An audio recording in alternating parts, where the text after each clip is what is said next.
ಆರಂಭಿಸಿ ಮುತ್ತು ಕೊಟ್ಟು ಬೆನ್ನು ನೇವರಿಸಿ ಹುಟ್ಟಿನಲ್ಲಿ ಹೇಳ್ತಾನಂತೆ, ರುಕ್ಮಿಣಿ ಈ ಪುಷ್ಪವನ್ನು ಧರಿಸಲಿಕ್ಕೆ ನೀನೊಬ್ಬಳೇ ಅರ್ಹತಾವಂತಳು, ಬೇರೆ ಯಾರಿಗೆ ಕೊಡ್ಲಿಕ್ಕಿಲ್ಲ, ನಾನು ನಿನಗೆ ಮಾತು ಕೊಡಿದೆ, ಯಾಕೆ ನಿನಗೆ ಮಾತ್ರ ಯೋಗ್ಯತೆ ಇರುವಂತಹದ್ದು. ಈ ಮಾತು ಕೇಳಿದಾಗ ಕೆಂಪಡಲಿದ ಕರುಣೆ ಉಳ್ಳವರಾಗಿದ್ದ ಆ ರುಕ್ಮಿಣಿ ದೇವಿ ಮತ್ತೆ ಕೃಷ್ಣನನ್ನು ಹಾಕಿಕೊಂಡಾಗ ದೇವಲೋಕದಿಂದ ದೇವತೆಗಳು ಪುಷ್ಪ ಮಳೆಯನ್ನು ಸುರಿಸ್ತಾರೆ. ಅಲ್ಲಿರ್ತಕ್ಕಂತಹ ಸಾಧು ಸನ್ಯಾಸಿಗಳೆಲ್ಲ ಆ ಲಕ್ಷ್ಮೀನಾರಾಯಣರಲ್ಲಿ ಸರಸ ಸಲ್ಲಾಪಗಳನ್ನು ಸಂಭ್ರಮದ ಹೊಳೆಯನ್ನು ಎಲ್ಲರಿಗೂ ಸಂತೋಷ ಆಯಿತು. ಹಾಗಾದ್ರೆ 4 ಮಂದಿ ಹೆಣ್ಮಕ್ಳು ಕೂತ್ಕೊಂಡಿದ್ರಂತೆ ಸಭೆಯಲ್ಲಿ. 4 ಮಂದಿ ಹೆಣ್ಮಕ್ಳು, ಅವರಿಗೆ ಮಾತ್ರ ಕೋಪ. ಯಾಕೆ ಕೋಪ ಬಂದವರಿಗೆ? ಕೋಪ ಅವರಿಗೆ ಕಾರಣ ಉಂಟು. ಅವರನ್ನು ಗಮನಿಸಿದ್ಯಾರು ಗೊತ್ತೆ? ಅಲ್ಲಿಗೆ ಸತ್ಯಭಾಮಾದೇವಿ ಕಳುಹಿಸಿದಂತಹ ಕುಂತೆ ಬಂದವರು. ನನ್ನ ಗಂಡ ಕೃಷ್ಣ ಎಲ್ಲಿಗೆ ಹೋಗ್ತಾನೆ, ಯಾರ ಜೊತೆಯಲ್ಲಿ ಮಾತನಾಡ್ತಾನೆ, ಅವರಿಬ್ಬರು ಒಟ್ಟಿಗಿರುವಾಗ ಏನೇನು ಮಾತನಾಡಿಕೊಳ್ತಾರೆ, ಇದೆಲ್ಲ ನನಗೆ ಬಂದು ಹೇಳಬೇಕು ಅಂತ ಗೂಢಾಚಾರಿಕೆಯನ್ನು ಬಿಟ್ಟಿದ್ದಂತೆ ಸತ್ಯಭಾಮಾದೇವಿ. ಗಂಡನಿಗೆ ಗೂಢಾಚಾರಿಕೆ ಬಿಡುವುದಕ್ಕೆ ಅರ್ಥ ಏನು ಗೊತ್ತೇ? ಗಂಡನ ಮೇಲೆ ಹೆಂಡತಿಗೆ ಹೆಚ್ಚು ಪ್ರೀತಿ ಇದ್ದರೆ ಮಾತ್ರ, ಇಲ್ಲದ್ರೆ ಆಗುವುದಿಲ್ಲ. ಗಂಡನ ಮೇಲೆ ಹೆಚ್ಚು ಪ್ರೀತಿ ಇದ್ದ ಕಾರಣದಿಂದ ಗಂಡ ಏನೇನು ಮಾಡ್ತಾನೆ, ಎಲ್ಲೆಲ್ಲಿ ಹೋಗ್ತಾನೆ ಅಂತ ತಿಳಿಲಿಕ್ಕೋಸ್ಕರವಾಗಿ ಗೂಢಾಚಾರಿಕೆಯನ್ನು ಬಿಟ್ಟಿದ್ದೆ. ಆ ಗೂಢಾಚಾರಿಕೆಯರು ಯಾವಾಗ ಈ ಪುಷ್ಪವನ್ನು ಧರಿಸಲಿಕ್ಕೆ ನೀನೊಬ್ಬಳೇ ಯೋಗ್ಯತಾವಂತರು ಅಂತ ಕೃಷ್ಣ ಪರಮಾತ್ಮ ಕಿವಿಯಲ್ಲಿ ಉಸಿರಿದನೋ, ಅದು ಈ 4 ಮಂದಿ ಕಿವಿಗೆ ಕೇಳು. ಯಾಕಂದ್ರೆ ಅವರು ಕೇಳಲಿಕ್ಕೆ ಬಂದವರು ಇಂಥದ್ದನ್ನು. ನಮಗೆ ಒಳ್ಳೆಯದ್ದು ಕೇಳಲಿಕ್ಕೆ ಬಂದವರಿಗೆ ಒಳ್ಳೆಯದೇ ಕೇಳ್ತಾರೆ, ಕೆಟ್ಟದ್ದನ್ನು ಹುಡುಕಿ ಹೋಗ್ತಾರೆ. ಬ್ರಹ್ಮದರ್ಶನ ಆದಾಗ ನಾವೆಲ್ಲ ನೋಡೋದು, ಆಹಾ ಎಷ್ಟು ಒಳ್ಳೆ ಮಾಡಿದ್ವಿ, ಎಷ್ಟು ಒಳ್ಳೆ ಮನೆಗೆ ಬಂದಾಗ ಇನ್ನೊಂದು ಈ ಉತ್ತಮವನ್ನು ಕಂಡು ಬಹಳ ಸಂತೋಷ ಆಯಿತು. ಸುಬ್ರಹ್ಮಣ್ಯ ಕ್ಷೇತ್ರದಲ್ಲಿ ನಾನು ಎಣಿಸಿದ್ದಿಂದ ನಾಟಕ ಇತ್ತು, ಎಲ್ಲರೂ ಬಿಟ್ಟು ಹೋಗಿದ್ದು, ಹಾಗೆಲ್ಲ ಹೇಳಿದ್ರು. ಇವಾಗ ಒಂದು ಸುಬ್ರಹ್ಮಣ್ಯ ಸಾನ್ನಿಧ್ಯ ಬಂದಿದ್ದು, ನಾವು ಅಂಥದ್ದನ್ನು ಹುಡುಕೋದು. ಮತ್ತೆ ಕೆಲವರು ನೋಡೋದು ನಿಮಗೆ ಬ್ರಹ್ಮಕಲಶದ ಮುಂದೆ ಕೇಳಿ ಹೇಗೆ ಬ್ರಹ್ಮಕಲಶ ಹೇಗಾಯ್ತು, ಎಲ್ಲ ಒಳ್ಳೆದಾಯ್ತು. ಆ ಮೂಲ ಬದಿಯಲ್ಲಿರುವ ಚಪ್ಪರ ಕಂಬ ಸ್ವಲ್ಪ ಸಪುರಾಯ್ತು, ಯಾಕೆಲ್ಲ ಸರಿ. ನಾವು 15 ಲಕ್ಷ 25 ಲಕ್ಷ 1 ಕೋಟಿ ರೂಪಾಯಿ ಖರ್ಚು ಮಾಡಿ ಬ್ರಹ್ಮಕಲಶ ಮಾಡ್ತೇವೆ, ಎಲ್ಲ ಮುಗಿದ ಮೇಲೆ ಬರೆದು ಕೇಳಿ ಬ್ರಹ್ಮಕಲಶ ಹೇಗಾಯ್ತು, ಬಹಳ ಒಳ್ಳೆದಾಯ್ತಾ. 3ನೇ ದಿವಸ ಸಾರಿಗೆ ಸ್ವಲ್ಪ ಉಪ್ಪು ಕಮ್ಮಿ. ನಾವು ಹುಡುಕುವುದೇ ನಾವು ಒಳ್ಳೆ ಹುಡುಕುವುದಿಲ್ಲ, ನಮ್ಗೆ ಒಳ್ಳೆಯದು ಬೇಡ. ನಾವು ಹುಡುಕುವುದೇ ಇಂಥದ್ದು ಕೆಟ್ಟದ್ದು. ನಾವು ಅಂಥದ್ದು ಮಾಡಬಾರದು. ನಾವು ದೇವರ ಸ್ಥಾನಕ್ಕೆ ದೇವರ ವಿಚಾರಗಳಲ್ಲಿ ಒಳ್ಳೆಯದನ್ನೇ ನೋಡಬೇಕು. ಅದಕ್ಕೆ ಭದ್ರಂ ಕರುಣಾಭಿಷ್ಣಯಾಮಿ ದೇವ, ನಮ್ಮ ಕಿವಿಯಿಂದ ಒಳ್ಳೆಯದನ್ನು ಕೇಳಿಸು, ನನ್ನ ಕಣ್ಣಿಂದ ಒಳ್ಳೆಯದನ್ನು ನೋಡಿಸು, ನನ್ನ ಕೈಯಿಂದ ಒಳ್ಳೆಯದನ್ನು ಮಾಡಿಸು ಅಲ್ವೇ. ಆದರೆ ಈ 4 ಮಂದಿಗೆ ಮಾತ್ರ ಈ ಕೆಟ್ಟದ್ದು ಮಾತ್ರ ಕೇಳಿದ್ದ. ಆದ್ದರಿಂದ ಸತ್ಯಭಾಮಾದೇವಿಗೆ ವಿಷಯ ತಿಳಿಸಬೇಕಲ್ಲ, ಓಡೋಡಿ ಬರ್ತಾ ಇದ್ದ. ಅಮ್ಮ, ಒಂದು ವಿಶೇಷವಾದ ವಾರ್ತೆಯನ್ನು ಕೇಳಿ ಬದಲಾಣಿ ವಿಶೇಷ ಕೇಳಿ ಮಹಾರಾಣಿ ವಿಶೇಷ ಕೇಳಿ ಮಹಾರಾಣಿ ವಿಶೇಷ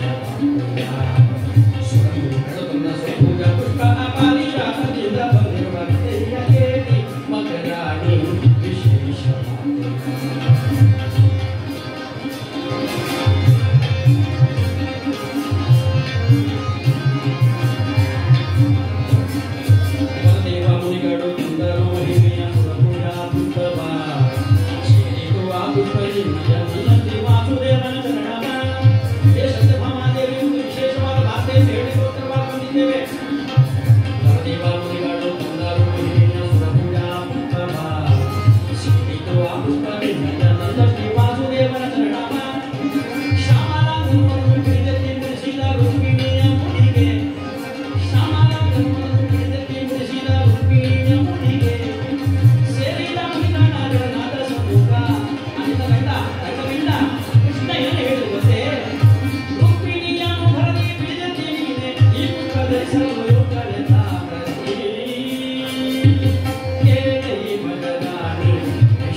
ರುಕ್ಮಿಣೀ ದೇವಿ ಮತ್ತು ಸತ್ಯಭಾಮಾದೇವಿಯರ ಸಂಬಂಧದಲ್ಲಿ ಒಂದು ಸಣ್ಣ ವ್ಯತ್ಯಾಸ ಉಂಟು.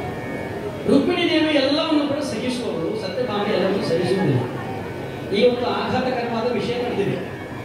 ಸತ್ಯಭಾಮಾದೇವಿಗೆ ಈ ವಿಷಯ ತಿಳಿದ್ರೆ ಬಹಳ ಆಘಾತ ಆಗ್ತದೆ. ಸತ್ಯಭಾಮಾದೇವಿ ಯಾಕೆ ರುಕ್ಮಿಣಿಗೆ ಪುಷ್ಪ ಕೊಟ್ಟದ್ದು ಮಾತ್ರವಲ್ಲ, ಈ ಪುಷ್ಪ ಧರಿಸಲಿಕ್ಕೆ ನೀನು ಮಾತ್ರ ಯೋಗ್ಯತಾವಂತ ಅಂತಂದ್ರೆ ಇನ್ನೊಂದು ಹೆಂಡತಿಗೆ ಎಷ್ಟು ಬೇಸರ ಆಗ್ತದೆ ಆಡ್ತದೆ. ಆಗ ಒಮ್ಮೆಗೆ ಹೇಳೋದು ಅದನ್ನು ಸಣ್ಣ ಸಣ್ಣ ವಿಷಯ ಆಗ ಆಗ ಆಗ ಸ್ವಲ್ಪ ಸ್ವಲ್ಪ ಸ್ವಲ್ಪ ಹೇಳ್ಬೇಕಂತೆ. ಯಾರಿಗಾದ್ರೂ ಆಘಾತಕರ ವಿಷಯ ಹೇಳಬೇಕಿದ್ರೆ ಸ್ವಲ್ಪ ಸ್ವಲ್ಪ ಹೇಳಬೇಕು, ಗೊತ್ತಾಯ್ತು? ಒಮ್ಮೆಗೆ ಹೇಳಬೇಡಿ. ಒಮ್ಮೆಗೆ ಹೇಳಿದ್ರೆ ನಾವು ಸತ್ತೋದ. ಅದಕ್ಕೆ ಬಾಂಬೆಯಲ್ಲಿ ಕಲಿಯುವಂತಹ ಮಗನಿಗೆ ಮೊಮ್ಮಗನಿಗೆ ಅಜ್ಜಿಯ ಮೇಲೆ ಬಹಳ ಪ್ರೀತಿ. ಅಜ್ಜಿ ಮನೆಯಲ್ಲಿದ್ದಾಳೆ, ಅವಳಿಗೆ ಒಂದು 80-90 ವರ್ಷ ಆಯಿತು. ಒಂದು ದಿವಸ ಪಾಪ ಅಜ್ಜಿ ತೀರಿ ಹೋಗಿ ತೀರಿ ಹೋಗಿದ್ದಾಳೆ ಅಂತೇಳಿ ಮೊಮ್ಮಗನಿಗೆ ಹೇಳುವ ಹಾಗಿಲ್ಲ, ಯಾಕಂದ್ರೆ ನಮಗೆ ಏನಾಗ್ತದೆ ಹೇಳಲಿಕ್ಕಾಗೋದಿಲ್ಲ. ಅದಕ್ಕೆ ಇಲ್ಲಿಂದ ಟೆಲಿಗ್ರಾಮ್ ಬಿಡ್ತಾರೆ. ಈಗ ಮೊದಲನೇ ಟೆಲಿಗ್ರಾಮ್, ಈಗೆಲ್ಲ ನಮಗೆ ಬೇಕಾದ್ರೆ ನಾವು ಕೂತ್ಕೊಂಡು ಹೀಗೆ ಮಾಡ್ತಾ ಇರ್ತೇವೆ. ಮೆಸೇಜ್ ಮಸಾಜ್ ಮಾಡ್ತಾರೆ. ನಾವು ಮೆಸೇಜ್ ಮಾಡೋ ಜೊತೆಯಲ್ಲಿ ಮೊಬೈಲಿಗೆ ಮಸಾಜ್ ಮಾಡ್ತೀವಿ. ಟೆಲಿಗ್ರಾಮ್ ಬಿಡ್ತಾರೆ ಇರುತ್ತೆ. Grand mother serious start immediate. ಸತ್ತೋದು ಅಂತ ಹೇಳೋದಿಲ್ಲ, ಸ್ಟಾರ್ಟ್ ಇಮಿಡಿಯೇಟ್. ಯಾರು ಸೀರಿಯಸ್ ಆಗಿದ್ದಾಳೆ ಅಂತ ನಾವು ಒಮ್ಮೆಗೆ ಹೇಳೋದು ಕ್ರಮ ಇಲ್ಲ. ಒಮ್ಮೆಗೆ ಹೇಳಬಾರ್ದಂತೆ, ಆಘಾತಕರವಾದ ವಿಷಯ. ಸಣ್ಣ ದೃಷ್ಟಾಂತ ಹೇಳ್ತಾರೆ, ಕಥಾರಂಜನೆಗೆ ಮಾತ್ರ, ಯಾವುದು ದೂಷಣೆಗಲ್ಲ, ಕಥಾರಂಜನೆಗೋಸ್ಕರವಾಗಿ ಮಾತ್ರ. ಒಬ್ಬನಿಗೆ ಲಾಟರಿ ಟಿಕೆಟ್ ತಗೊಳ್ಳೋಕೆ ಅಭ್ಯಾಸ ಇತ್ತು. ರಂಗಪ್ಪ ಅಂತ ಮನುಷ್ಯ. ಅವ ಲಾಟರಿ ಟಿಕೆಟ್ ತಗೊಳ್ಳೋದು ಮಾತ್ರ, ಒಂದು 5 ರೂಪಾಯಿ ಕೂಡ ಸಿಕ್ಕಿಲ್ಲ ಎಷ್ಟೊಳಗೆ. ನಮ್ಮಲ್ಲಿ 8 ಜನ ಇದ್ದಾರೆ, ಬರೀ ಹಣ ಕೊಡೋದು ಮಾತ್ರ, ಅವ್ರಿಗೆ ವಾಪಸ್ ಇಲ್ಲ. ಒಂದು ದಿವಸ ಅವನಿಗೆ ಹಾರ್ಟ್ ಫೇಲ್ ಆಯಿತು. ಅವನನ್ನು ಆಸ್ಪತ್ರೆಗೆ ಸೇರಿಸಿ ಡಾಕ್ಟರ್ ಹೇಳಿದ್ದಾರೆ ಅವನಿಗೆ ಹಾರ್ಟ್ ಅಟ್ಯಾಕ್ ಆಗಿದೆ, ಅವನಿಗೆ ಯಾವುದೇ ಸಂತೋಷದ ಮತ್ತು ದುಃಖದ ವಿಷಯ ಹೇಳಬಾರ್ದು. ಹೇಳಿದ್ರೆ ಸಾಯ್ತಾನೆ. ಸರಿಯಪ್ಪ ಆಯ್ತು, ಮನೆಗೆ ಒಪ್ಪಿಕೊಂಡು ಗ್ರಹಚಾರಕ್ಕೆ ಆ ವರ್ಷ ಆ ತಿಂಗಳು ಅವ ತಗೊಂಡಂತಹ ಲಾಟರಿ ಟಿಕೆಟ್ನಲ್ಲಿ 13 ಕೋಟಿ ರೂಪಾಯಿ, 15 ಕೋಟಿ ರೂಪಾಯಿ, 13 ಮಾತ್ರ ಸಿಕ್ಕಿದೆ, 13 ಕೋಟಿ ರೂಪಾಯಿ ಸಿಕ್ಕಿದೆ. ಈಗ 13 ಕೋಟಿ ರೂಪಾಯಿ ಸಿಕ್ಕಿದೆ. ಹೆಂಡತಿಗೆ ಹೋಗಿ ಗಂಡನಿಗೆ ಹೇಳಬೇಕು. ಈಗ ಹೆಂಡತಿ ಓಡಿ ಬಂದು ಲಾಟರಿ ಟಿಕೆಟ್ ತಗೊಂಡು ಡಾಕ್ಟರ್ ಏನು 13 ಕೋಟಿ ಎಲ್ಲರೂ ಕೊಡಿ ಅಲ್ಲ ಡಾಕ್ಟರ್ ಗಂಡನಿಗೆ ಹೇಳಬೇಕು. ಅಯ್ಯೋ ನೀನು ಹೇಳ್ಬೇಡ, ಅಯ್ಯೋ ನಾನು ಹೇಳಬೇಕು. ಹೆಂಡತಿಗೆ ನೋಡಿ, ಈ ಹೆಂಡತಿಗೆಲ್ಲ ಬೇಗ ರಹಸ್ಯವನ್ನೆಲ್ಲ ಹೇಳೋದೈತೆ ತಿಳಿಸ್ತಾ ಇರ್ತಾರೆ, ನಾಳೆ ತೋರಿಸ್ತಾ ಇರ್ತಾರೆ. ಹೇಳಬೇಕು ನನಗೆ. ಡಾಕ್ಟರ್ ಹೇಳಿದ್ರು, ನೀನು ಹೇಳಿದ್ರೆ ಎಂತಾಗ್ತದೆ, ಏನಾಗುದಿಲ್ಲ, ಚಿತ್ರ ರೆಡಿ ಮಾಡಬೇಕು, ಮತ್ತೆ ಗೊಚ್ಚಕ್ಕೆ ಈ ಹಣ ಖರ್ಚಾಗ್ತದೆ, ಬೇರೆ ಏನಾಗುದಿಲ್ಲ. ಹೇಳಲಿಕ್ಕಿಲ್ಲ, ಮತ್ತೆ ಏನು ಹೇಳಿ ಹೇಗೆ ಹೇಳು, ನಾನು ಹೇಳ್ತೇನೆ. ಅದು ಹೇಗೆ ನನಗೆ ಗೊತ್ತು, ನೀವು ಸುಮಾರು ಗೊತ್ತು, ನೀವ್ಯಾರು ಒಳಬರ್ಬೇಡಿ, ನಾನು ಹೋಗ್ತೇನೆ ಅಂತ ಆ ಲಾಟರಿ ಟಿಕೆಟ್ ಕಿಶಿಲ್ ಇಟ್ಕೊಂಡು ಡಾಕ್ಟರ್ ಒಳಗೋದು ಬಾಗ್ಲಾಗ್ತದೆ. ರಂಗಪ್ಪ ಮಲಗಿದ್ದ. ರಂಗಪ್ಪ ಅಂತ ಹೇಳಿದ್ರೆ, ರಂಗಪ್ಪ ಹೇಗಿದ್ದಿ? ಡಾಕ್ಟರ್ ಹೇಳಿದ್ರು, ಹೇಗಿದ್ದಿ? ರಂಗಪ್ಪ ಕಣ್ತರು ನೋಡಿ ಹೇಳಿದ ಡಾಕ್ಟ್ರೆ, ಇನ್ನು ಆಚೆಗಿಲ್ಲ ಈಚೆಗಿಲ್ಲ ಅಂತ ಸ್ಥಿತಿಯಲ್ಲಿ ಮಲಗಿಸಿದ್ದೇನೆ, ಏನಾದ್ರು ಒಂದು ಇಂಜೆಕ್ಷನ್ ಕೊಟ್ಟು ಮುದ್ದುಬಿಡಿ. ಒಮ್ಮೆ ಆಚೆ ಹೋದ್ರೆ ಮತ್ತೆ ನನಗೆ ರಗಳೆ ಇಲ್ಲ, ಏನಾಗ್ತದೆ ನನಗೆ ಗೊತ್ತಿಲ್ಲ. ನನಗೆ ಈಗ ಒಟ್ಟಾಸ್ ನನಗೆ ಮನೆಗೆ ಹೋಗ್ಬೇಕು, ನಾನು ಸ್ಮಶಾನಕ್ಕೆ ಹೋಗ್ಬೇಕು, ಏನಾದ್ರು ಒಂದು. ಅಯ್ಯೋ ಹಾಗೆ ಚಿಂತೆ ಮಾಡ್ತೀನಿ. ನೀವು ಹಾಗೆ ಚಿಂತೆ ಮಾಡಬೇಡ, ನಿನ್ನ ಜೀವನದಲ್ಲಿ ಒಳ್ಳೆಯ ಅಚ್ಛಾದಿನ ಬರ್ತದೆ, ಹೆದರಬೇಡ ನೀನು. ಸರಿಯಪ್ಪ. ನನಗೆ ಮಾತಾಡ್ತಾ ಹೇಳಿದ್ರು, ಲಾಟರಿ ಟಿಕೆಟ್ ತೆಗಿತಾ ಇದ್ದೇ ಇಲ್ಲ. ಎಲ್ಲಿ ಲಾಟರಿ ಟಿಕೆಟ್ ಹೇಳ್ತಾರೆ, ಒಂದು 5 ರೂಪಾಯಿ ಕೂಡ ಸಿಗಲಿಲ್ಲ ಅಂದರೆ ಲಾಟರಿ ಟಿಕೆಟ್. ಇನ್ಯಾಕೆ ಲಾಟರಿ ಟಿಕೆಟ್ ತಗೊಳ್ಳೋದು ಬಿಟ್ಟಿದ್ದೇನೆ, ಮೊನ್ನೆ ತಗೊಂಡಿದ್ದೆ. ಹೌದಾ, ಮೊನ್ನೆ ತಗೊಂಡಿದ್ಯಾ? ಹೌದು. ಅದರಲ್ಲಿ ಒಂದು 10,000 ಅಂದ್ರೆ ಏನು ಮಾಡ್ತೀನಿ? 10,000 ಏನಾಗ್ತದೆ? ಆ 10,000 ಸಿಕ್ಕಿದ್ರೆ ನನ್ನೊಂದು ಸಾಲ ಒಂದು ಬ್ಯಾಂಕಿನಿಂದ ಕೊಟ್ಟು ಬಿಡ್ತೇನೆ. ಹೌದಾ, 5 ಲಕ್ಷ ಸಿಕ್ಕಿದೆ. 5 ಲಕ್ಷ ಸಿಕ್ಕಿದ್ರೆ ನನಗೆ ಮನೆಗೆಲ್ಲ ಸುಮಾರು ವರ್ಷ ಆಯಿತು, ಪೈಂಟಿಂಗ್ ಎಲ್ಲ ಮಾಡಿದೆ, ಕೆಲವು ಸಣ್ಣ ಪುಟ್ಟ ಕೆಲಸ ಎಲ್ಲ ಉಂಟು, ಅದೆಲ್ಲ ಮಾಡಿ ನಾನು ಬಿಡಿಸ್ಬಿಡ್ತೇನೆ. ಆ ಪೈಂಟ್ ಎಲ್ಲ ಮಾಡ್ತೇನೆ. 10 ಲಕ್ಷ ಸಿಕ್ಕಿದ್ರೆ ನಾನು ಬ್ಯಾಂಕಿನಲ್ಲಿ ದೊಡ್ಡ ಲೋನ್ ಉಂಟು, ಅದನ್ನು ಮುಗಿಸಿಬಿಡ್ತೇನೆ. ಹೌದಾ, 10 ಕೋಟಿ ಸಿಕ್ಕಿದ್ರೆ ಏನು ಮಾಡ್ತೀನಿ?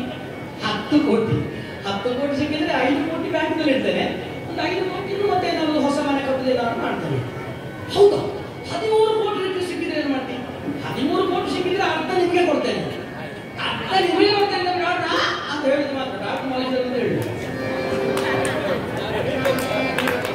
ಮನೆಯಲ್ಲಿ ಅಷ್ಟೇ ಉಂಟು, ಡಾಕ್ಟರ್ ಇದೆ ಹೋಯ್ತು. ನಾವು ಒಳ್ಳೆಯ ವಿಷಯ ಆಗಲಿ ಕೆಟ್ಟ ವಿಷಯ ಆಗಲಿ ಹೇಳುವಾಗ ಜಾಗ್ರತೆ ಮಾಡಿ ಸ್ವಲ್ಪವೇ ಹೇಳಬೇಕಲ್ಲ. ಒಂದೊಂದೇ ವಿಚಾರವನ್ನು ತಿಳಿಸ್ತಾ ಮನೆಗೆ ರುಕ್ಮಿಣಿಯನ್ನು ಭರದಿ ಬಿಡಿದೆತ್ತಿ ನೀನೆ ಈ ಪುಷ್ಪ ಧರಿಸಲು ಯೋಗ್ಯ. ರುಕ್ಮಿಣಿಯನ್ನು ಭರದಿಂದ ಬಿಗಿದಪ್ಪಿದಂತಹ ನಿನ್ನ ಗಂಡ ಈ ಪುಷ್ಪವನ್ನು ಧರಿಸಲಿಕ್ಕೆ ನೀನೊಬ್ಬನೇ ಯೋಗ್ಯತಾವಂತ ಅಂತ ಹೇಳಿದ ಕ್ಷಣ ಇದನ್ನು ಮಾತ್ರ ಸಹಿಸಲಿಕ್ಕೆ ಆಗಲಿಲ್ಲ. ಅಂದ್ರೆ ಸತ್ಯಭಾಮಾದೇವಿಗೆ ಗುಣ ಕಡಿದ ಬಾಳೆ ಗಿಡದಂತೆ ನೆಲಕ್ಕೆ ಕುಸಿದೆ. ಒಡಲು ಸಿಡಿದುದೋ ಕಠೋರ ನುಡಿಗೆ ಸಿಡಿಲು ಪಡೆಯುತ್ತಲೇ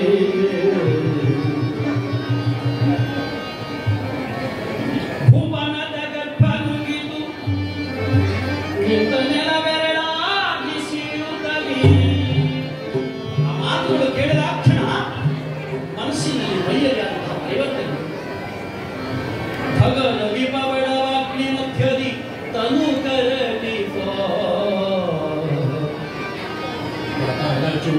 ಶಿಖರ ಶಿರದಿಂದ ಪತನ ಘಟಿಸಿತು ಶತಸಹಸ್ರ ಚೇಳುಗಳ ದಂಡು ದೇಹವನು ಕಡಿ ಕಡಿದು ಹಿಂಸಿಸಿತೋ ಅಕಟ ಅಕಟ ಕಟ ಹಾವಿಧಿ ಹಾವಿಧಿ ಹಾವಿಧಿಗೆ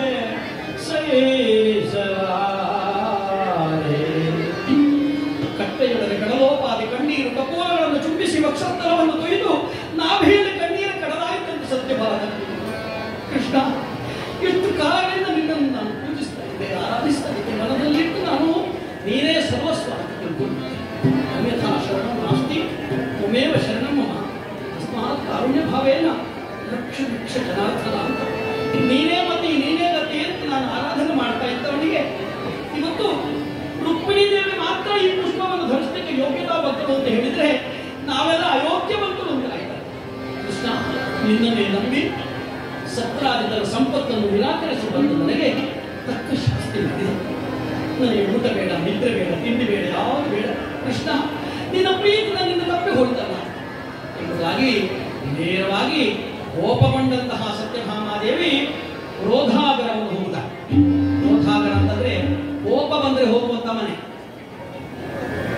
ಅರಮನೆಯಲ್ಲೆಲ್ಲ ದೊಡ್ಡ ದೊಡ್ಡ ದೊಡ್ಡ ದೊಡ್ಡ ಅರಮನೆಯಲ್ಲೆಲ್ಲ 4-5 ಕೋಣೆಗಳುಂಟು.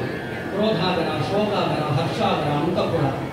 ನಮ್ಮ ಮನೆಯಲ್ಲಿ ಅದು ಒಂದೆರಡು ಕೋಣೆ ಮಾತ್ರ. ಒಂದು ಕೋಣೆ ಹಜಾರ, ಅದರಲ್ಲಿ ಯಾರು ಬಂದ್ರೆ ಎಲ್ಲರಿಗೂ ಅಲ್ಲೆಲ್ಲ ಮಲ್ಕೊಳ್ಳೋದಲ್ಲೆಲ್ಲ. ಮತ್ತೊಂದು ಕೋಣೆಯಲ್ಲೇ ಎಲ್ಲ ಅಡಿಗೆ, ದೇವರ ಕೋಣೆ, ಊಟ ಕೋಣೆ ಎಲ್ಲ ಒಂದು ಕೋಣೆ, 2 ಕೋಣೆ. ದೊಡ್ಡ ದೊಡ್ಡವರ ಮನೆಯಲ್ಲಿ ಹಾಗೆಲ್ಲ. ಅಲ್ಲಿ ಕೋಪ ಬಂದ್ರೆ ಇದ್ದಲ್ಲೇ ಕೋಪ ಮಾಡಲಿಕ್ಕಿಲ್ಲ. ಅದಕ್ಕೆ ಕ್ರೋಧಾಗರ ಅಂತ ಒಂದು ಕೋಣೆ ಉಂಟು. ಆ ಕೋಣೆ ಒಳಗೆ ಹೋಗಬೇಕು, ಬಾಗಿಲು ಹಾಕಬೇಕು. ಅದರೊಳಗೆಲ್ಲ ಬೇರೆ ಬೇರೆ ಪಾತ್ರೆಗಳನ್ನೆಲ್ಲ ಅಟ್ಟಿ ಇಟ್ಟಿದ್ದಾರೆ, ಬೇರೆ ಬೇರೆ ಆಸನಗಳನ್ನು ಇಟ್ಟಿದ್ದಾರೆ. ಕೋಪದಿಂದ ಹೋಗಿ ಒಂದು ಪಾತ್ರೆಯಲ್ಲಿ ಅದು ಯಾರು ಬೇಕು, ಯಾಕೆ ಬೇಕು? ಅದು ಒಳಗೆ ಇದ್ದವರಿಗೆ ಕೋಪ ಬಂದಿದೆ, ಹತ್ರ ಹೋಗಿ ಕಚ್ಚಿ ಬಿಡ್ತಾರೆ, ಹೋಗಬೇಡ. ದುಃಖ ಆದ್ರೆ ಅಲ್ಲೇ ಅಂತ ಅಳಲಿಕ್ಕಿಲ್ಲ. ಅದಕ್ಕೊಂದು ಶೋಕಾಗರ ಅಂತ ಉಂಟು, ಅಲ್ಲಿ ಹೋಗ್ಬೇಕು. ಅಲ್ಲಿ ಹೋಗಿ ನಾವು ಅಳುವಂಥದ್ದು ಅಂತ.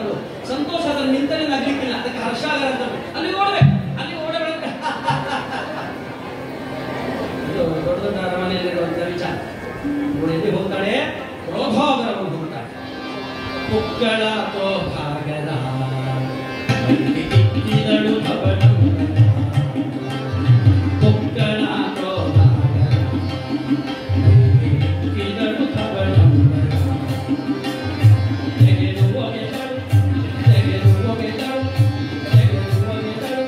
ತನ್ನ ಕೈಯಲ್ಲಿರತಕ್ಕಂತಹ ಮೈಯಲ್ಲಿರತಕ್ಕಂತಹ ಎಲ್ಲ ಆಭರಣಗಳನ್ನು ತೆಗೆದು ಒಗೆದಳು. ಕಾಂಚನಾಭರಣ ಸಿಂಗಾರ ಕಡದಳನೆ ತೋರಿಸುತ್ತ ದುಃಖಾತುಗಾರ. ಪುಕ್ಕಳ ಪುಕ್ಕಳ ಪುಕ್ಕಳ ಕ್ರೋಧಾಗರ.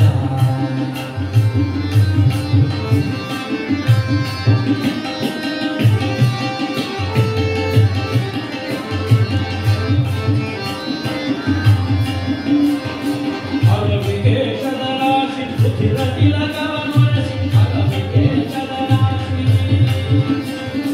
ಹರವಿಕೇಶದ ರಾಶಿ ರುಧಿರ ತಿಲಕವನೊರಸಿ. ಹೊರಗಿದಳು ಹೊರಗಿದಳು ಹೊರಗಿದಳು ತಲ್ಪದಲ್ಲಿ ಹೊಲಿಯರಸಿ ಮುಖ ಮರೆಸಿ. ಪೊಕ್ಕಳ ಪೊಕ್ಕಳ ಪೊಕ್ಕಳ ಕ್ರೋಧಾಗರ ಹೀಗೆ ಇಕ್ಕಿದಳು ಧವಳಂಬರ.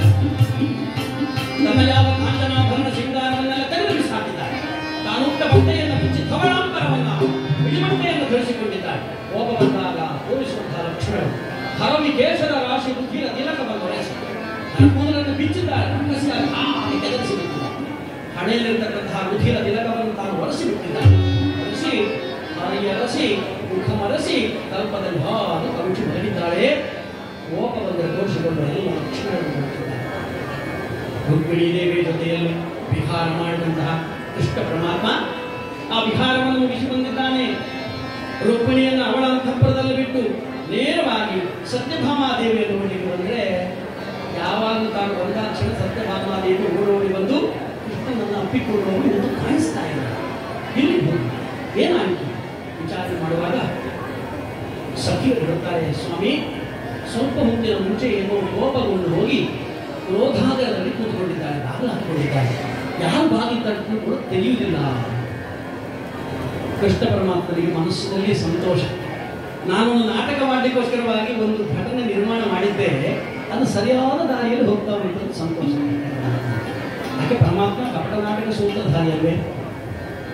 ನಡೆಯುವಂತಹ ಎಲ್ಲ ಕೆಲಸ ಕಾರ್ಯಗಳು ಕೂಡ ಪರಮಾತ್ಮ ನಾನು ಆಡಿಸುವಂತಹ ಸೂತ್ರಧಾರಿ. ಸತ್ಯಭಾಮಾದೇವಿ ಕೋಪದಿಂದ ಕೂತುಕೊಂಡಿದ್ದಾಳೆ ಅಂತ ಹೇಳುವ ಕಾರಣಕ್ಕೆ ತಾನು ಕೋಪಗೊಳ್ಳಿಕ್ಕಾಗ್ತದೋ? ಮನೆಯಲ್ಲಿ ಗಂಡ ಹೆಂಡ್ರು ಅಂತ ಹೇಳಿದ್ರೆ ಒಂದು ರಥದ 2 ಚಕ್ರಗಳಿದ್ದ ಆಲೋಚನೆ ಮಾಡಿಕೊಳ್ಳಿ. ಗಂಡ ಹೆಂಡ್ರು ಜಗಳ ಮಾಡುವುದು, ಜಗಳ ಗಂಟ ಗಂಡ ಹೆಂಡ್ರು ನೋಡಿ ಯೋಚನೆ ಮಾಡಿ. ಮನೆಯಲ್ಲಿ ಜಗಳವಾಗಿ ಹೆಂಡತಿ ಮಾತು ಬಿಟ್ಟು ಅಂತ ಗಂಡ ಮಾತು ಬಿಟ್ಟು ಅಂತ ಹೆಂಡತಿ ಮಾತು ಬಿಟ್ಟರೆ ಅದರಿಂದ ತೊಂದರೆ ಆಗುವುದು ಸಂಸಾರ. ಇದು ಕೃಷ್ಣನೇ ಗೊತ್ತು. ಈಗ ನಾನು ಮಾತನಾಡುವುದಿಲ್ಲ ಎನ್ನುವ ಕಾರಣಕ್ಕೋಸ್ಕರವಾಗಿ ಕ್ರೋಧಾಗರವನ್ನು ಹೋಗಿ ಬಾಗಿಲು ಹಾಕಿಕೊಂಡಿದ್ದಾಳೆ ಸತ್ಯಭಾಮೆ. ನಾನು ಕೂಡ ಹಾಗೆ ಮಾಡಿದ್ರೆ ಹೇಗೆ? ಆದ ಕಾರಣ ಏನು ಮಾಡ್ತಾರೆ ಅಂತಂದ್ರೆ ನೇರವಾಗಿ ಬಂದು ಸತ್ಯಭಾಮಾದೇವಿಯನ್ನು ಸಮಾಧಾನ ಮಾಡ್ತಾರೆ. ಸತ್ಯಭಾಮ, ನಂದೇನು ತಪ್ಪಿಲ್ಲ ಇದರಲ್ಲಿ. ತಪ್ಪಿ ಅದು ಗೊತ್ತೇ? ನಾರದ ಮಹರ್ಷಿಗಳು ಪುಷ್ಪವನ್ನು ತಂದು ನಿನಗೆ ಯಾರ ಮೇಲೆ ಹೆಚ್ಚು ಪ್ರೀತಿ ಉಂಟು ಅವರಿಗೆ ಕೊಡು ಅಂತ ಹೇಳಿದ್ರೆ ನಾನು ಯಾರಿಗೆ ಕೊಡಬೇಕು? ಆಲೋಚನೆ ಮಾಡಿ, ನೀನೇ ಹೇಳು. ನಾನು ಯಾರಿಗೆ ಕೊಡಬೇಕು? ನಾರದರಿಗೆ ಕೊಡೋದಾ? ನಾರದರಿಗೆ ಕೊಡ್ಲಿಕ್ಕಾಗ್ತದ? ಅಥವಾ ನಿಮಗೆ ಸಖಿಯರಿದ್ರು ಅವ್ರಿಗೆ ಕೊಡೋದಾ? ಅವ್ರಿಗೆ ಕೊಡ್ಲಿಕ್ಕಾಗ್ತದ? ನೀನಿದ್ದಲ್ಲಿ ನೀನಿರ್ಲಿಲ್ಲಲ್ಲ. ಈಗ ಇದ್ದದ್ದು ಯಾರು? ನನ್ನ ಹೆಂಡತಿ ಅಂತ ಇದ್ದದ್ದು ಅಲ್ಲಿ ರುಕ್ಮಿಣಿ ಮಾತ್ರ. ನಾನು ರುಕ್ಮಿಣಿ ಕೊಟ್ಟೆ. ಆ ರುಕ್ಮಿಣಿ ಕೊಟ್ಟಾಗ ಇಷ್ಟು ಜನರಲ್ಲಿ ಆ ಪುಷ್ಪವನ್ನು ಪಡಲಿಕ್ಕೆ ಅರ್ಹತೆ ಅವಳಿಗೆ ಮಾತ್ರ ಅಲ್ವೇ? ಹಾಗೆ ನಾನು ಹೇಳಿದ್ದು. ಅದನ್ನು ಈಗ ನಿನ್ನ ಸಖಿಯರ ಮುಂದೆ ಏನೋ ಹೇಳಿದ್ರು, ನಾನೇನು ಮಾಡಲಿಕ್ಕೆ ಸಾಧ್ಯ? ಬೇಡಪ್ಪ, ಈಗ ಪುಷ್ಪದ ವಿಷಯ ಬಿಡು. ನಿನಗೆ ಬೇಕಾದ್ದೇನೀಗ ಪಾರಿಜಾತ ಹೂವು ನಿನ್ನ ಮನೆಯಲ್ಲಿ ಬರಬೇಕು. ಒಂದು ಹೂ ಸಾಕು, ಅದರಲ್ಲಿ ನಿತ್ಯವೂ ಹೂ ಬೇಕು. ನನಗೆ ನಿತ್ಯವೂ ಬೇಕು. ಹಾಗೆ ಒಂದು ಕೆಲಸ ಮಾಡುವ, ನಿನಗೆ ರುಕ್ಮಿಣಿ ದೇವಿ ಕೊಟ್ಟ ಒಂದೇ ಹೂ ಅಂತ ಕೊಡ್ಲಿಕ್ಕೆ ಆಗೋದಿಲ್ಲ. ಪಾರಿಜಾತ ವೃಕ್ಷವನ್ನು ನಿನ್ನ ಮನೆಯಲ್ಲಿ ತಂದು ನಡ್ತೇನೆ ನಾನು. ಅದಕ್ಕಾ ಅದಾದ ಸ್ವಾಮಿ ಹೆಂಗಸರಿಗೆ ಇಷ್ಟೇ ಸಾಕಾಗ್ತದೆ. ಕೆಲವರು ಸಂತೋಷ ಸಾಕು ಸಾಕು ಹಾಗೆ ಮಾಡಿದ್ರೆ ಸಾಕು. ನನಗೆ ಹೂ ಸಿಕ್ಕಿದ್ರೆ ಸಾಕು ನಿತ್ಯವು. ಹಾಗೆ ಒಂದು ಕೆಲಸ ಮಾಡುವ, ನಾನು ಒಬ್ಬರೇ ಹೋಗುದಲ್ಲ, ಅಲ್ಲಿ ಹೂ ಗಿಡ ಸಿಕ್ಕುದಿಲ್ಲ. ಈ ಮರ ತಗೊಂಡು ಬರ್ಲಿಕ್ಕೆ ಆಗುದಿಲ್ಲ. ದೇವಲೋಕದಲ್ಲಿ ಉಂಟು ಮರ, ಅದರಲ್ಲಿ ಯಾವುದು ನಿನಗೆ ಗೆಲ್ಲಬೇಕು ಅದನ್ನು ನೀನೇ ತಗೊಂಡು ಬರಬೇಕು. ಅದಕ್ಕೋಸ್ಕರ ನಾವು ಇಬ್ಬರು ಹೋಗ್ಬೇಕು. ಪರಮಾತ್ಮನ ಆಟ ನೋಡಿ, ಅಲ್ಲಿ ನರಕಾಸುರನ ವಧೆ ಆಗಬೇಕು. ನರಕಾಸುರನ ವಧೆ ಆಗಬೇಕು ಅಂತಿದ್ರೆ ಸತ್ಯಭಾಮಾದೇವಿ ಮತ್ತು ಕೃಷ್ಣ ಇಬ್ಬರು ಹೋಗಬೇಕು. ಯಾಕೆಂತಂದ್ರೆ ನರಕಾಸುರನಿಗೆ ಅಭಯ ವರ ಏನು ಗೊತ್ತೇ? ತಂದೆ ತಾಯಿಯರು ಯುದ್ಧದ ಆ ಒಂದು ಭಾವದಿಂದ ಬಂದಾಗ, ಯುದ್ಧ ಸನ್ನದ್ಧರಾಗಿ ಬಂದಾಗ ಮಾತ್ರ ನಿನಗೆ ಮರಣ ಅಂತ. ಇಲ್ಲಿ ತಂದೆ ಯಾರು? ಶ್ರೀಕೃಷ್ಣ ಪರಮಾತ್ಮ. ಅವತ್ತು ವರಾಹಾವತಾರದಲ್ಲಿ ವರಾಹ ರೂಪದಿಂದ ಹಿರಣ್ಯಾಕ್ಷನನ್ನು ಕೊಂದಂತಹ ಸಂದರ್ಭದಲ್ಲಿ ಭೂದೇವಿ ಆ ಹಿರಣ್ಯಾಕ್ಷನನ್ನು ಕೊಂದಂತಹ ವೀರಾವೇಶದಿಂದ ಅಪ್ಪರಿಸುತ್ತಿರುವಂತಹ ವರಾಹನನ್ನು ಅಪ್ಪಿಕೊಂಡಾಗ ಅಲ್ಲಿ ಹುಟ್ಟಿದವ ನರಕಾಸುರ. ಅಲ್ಲಿ ತಂದೆ ಯಾರು ಅಂತಂದ್ರೆ ಮಹಾವಿಷ್ಣು, ತಾಯಿ ಭೂದೇವಿ. ಅವರಿಬ್ಬರೂ ಈಗ ಅವತರಿಸಿ ಬಂದವರು. ಆದ ಕಾರಣ ಶ್ರೀಕೃಷ್ಣ ಪರಮಾತ್ಮ ಮತ್ತು ಸತ್ಯಭಾಮ ತಂದೆ ತಾಯಿಯವರು ನರಕಾಸುರರು. ಅವರಿಬ್ಬರಲ್ಲಿಯೂ ಕೂಡ ಈ ಒಂದು ಆವೇಶ ಬರಬೇಕು. ಅದಕ್ಕೋಸ್ಕರವಾಗಿ ಕೃಷ್ಣ ನಾಟಕವಾಗಿ ಅವಳನ್ನು ಕೂಡ ಜೊತೆಗೆ ಕರ್ಕೊಂಡು ಹೋಗಿ ಅಲ್ಲಿ ನರಕಾಸುರನ ವಧೆ ಪಾರಿಜಾತ ಪ್ರಕರಣ ನಡೆದು, ಯಾಕಂದ್ರೆ ಅಷ್ಟೆಲ್ಲ ಹೇಳಲಿಕ್ಕೆಲ್ಲ ಪುರುಸೋದಿಲ್ಲ. ಅಲ್ಲಿಂದ ಪಾರಿಜಾತದ ಒಂದು ಗೆಲ್ಲನ್ನು ತಗೊಂಡು ಬರ್ತಾನೆ. ಇಡೀ ಗಿಡ ತಗೊಂಡು ಬರಲಿಲ್ಲ, ಒಂದು ಗೆಲ್ಲು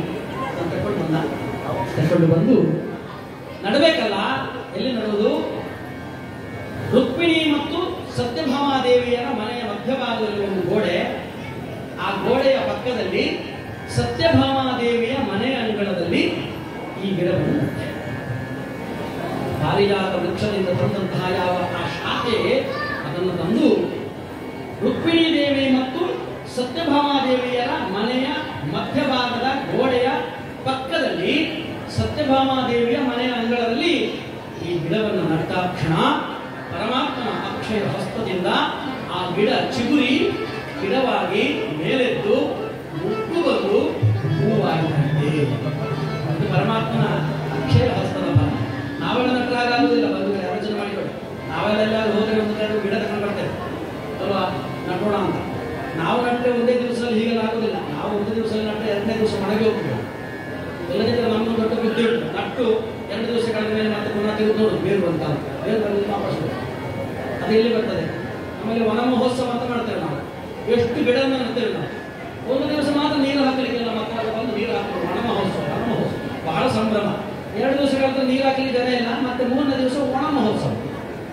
ಆ ಗಿಡ ನಟ್ಟದನ್ನೇ ತಗೊಂಡು ಒಳಗಿರ್ತಾರೆ.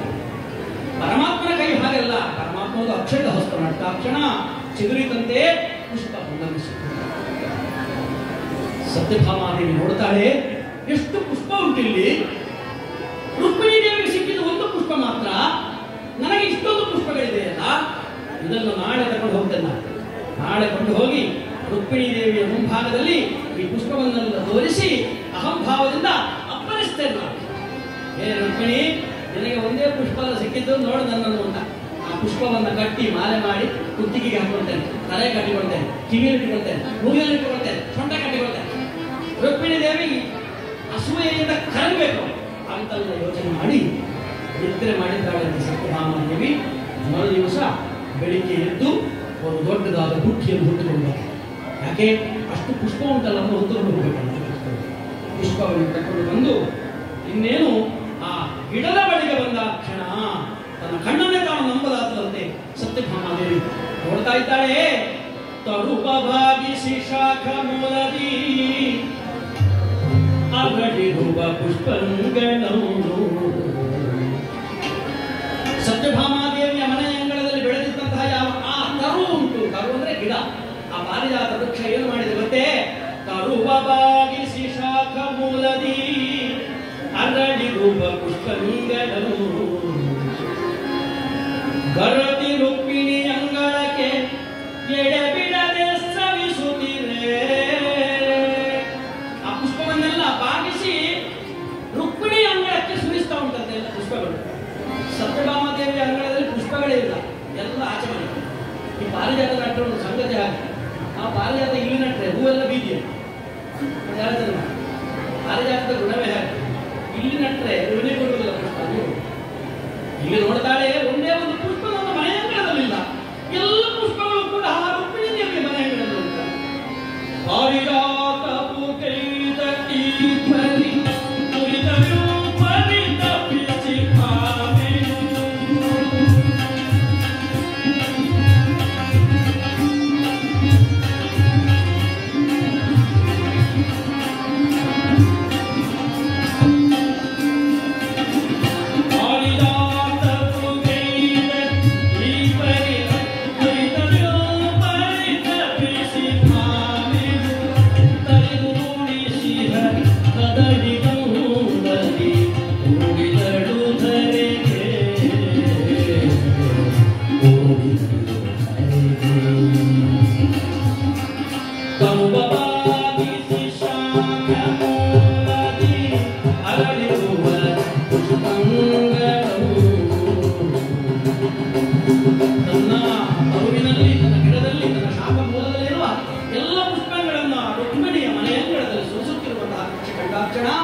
ಹೇ ಪ್ರಕೃತಿ ದೇವಿ, ನಿನಗೂ ಕೂಡ ನನ್ನ ಮೇಲೆ ಕೋಪ ಬಂದಿದೆ.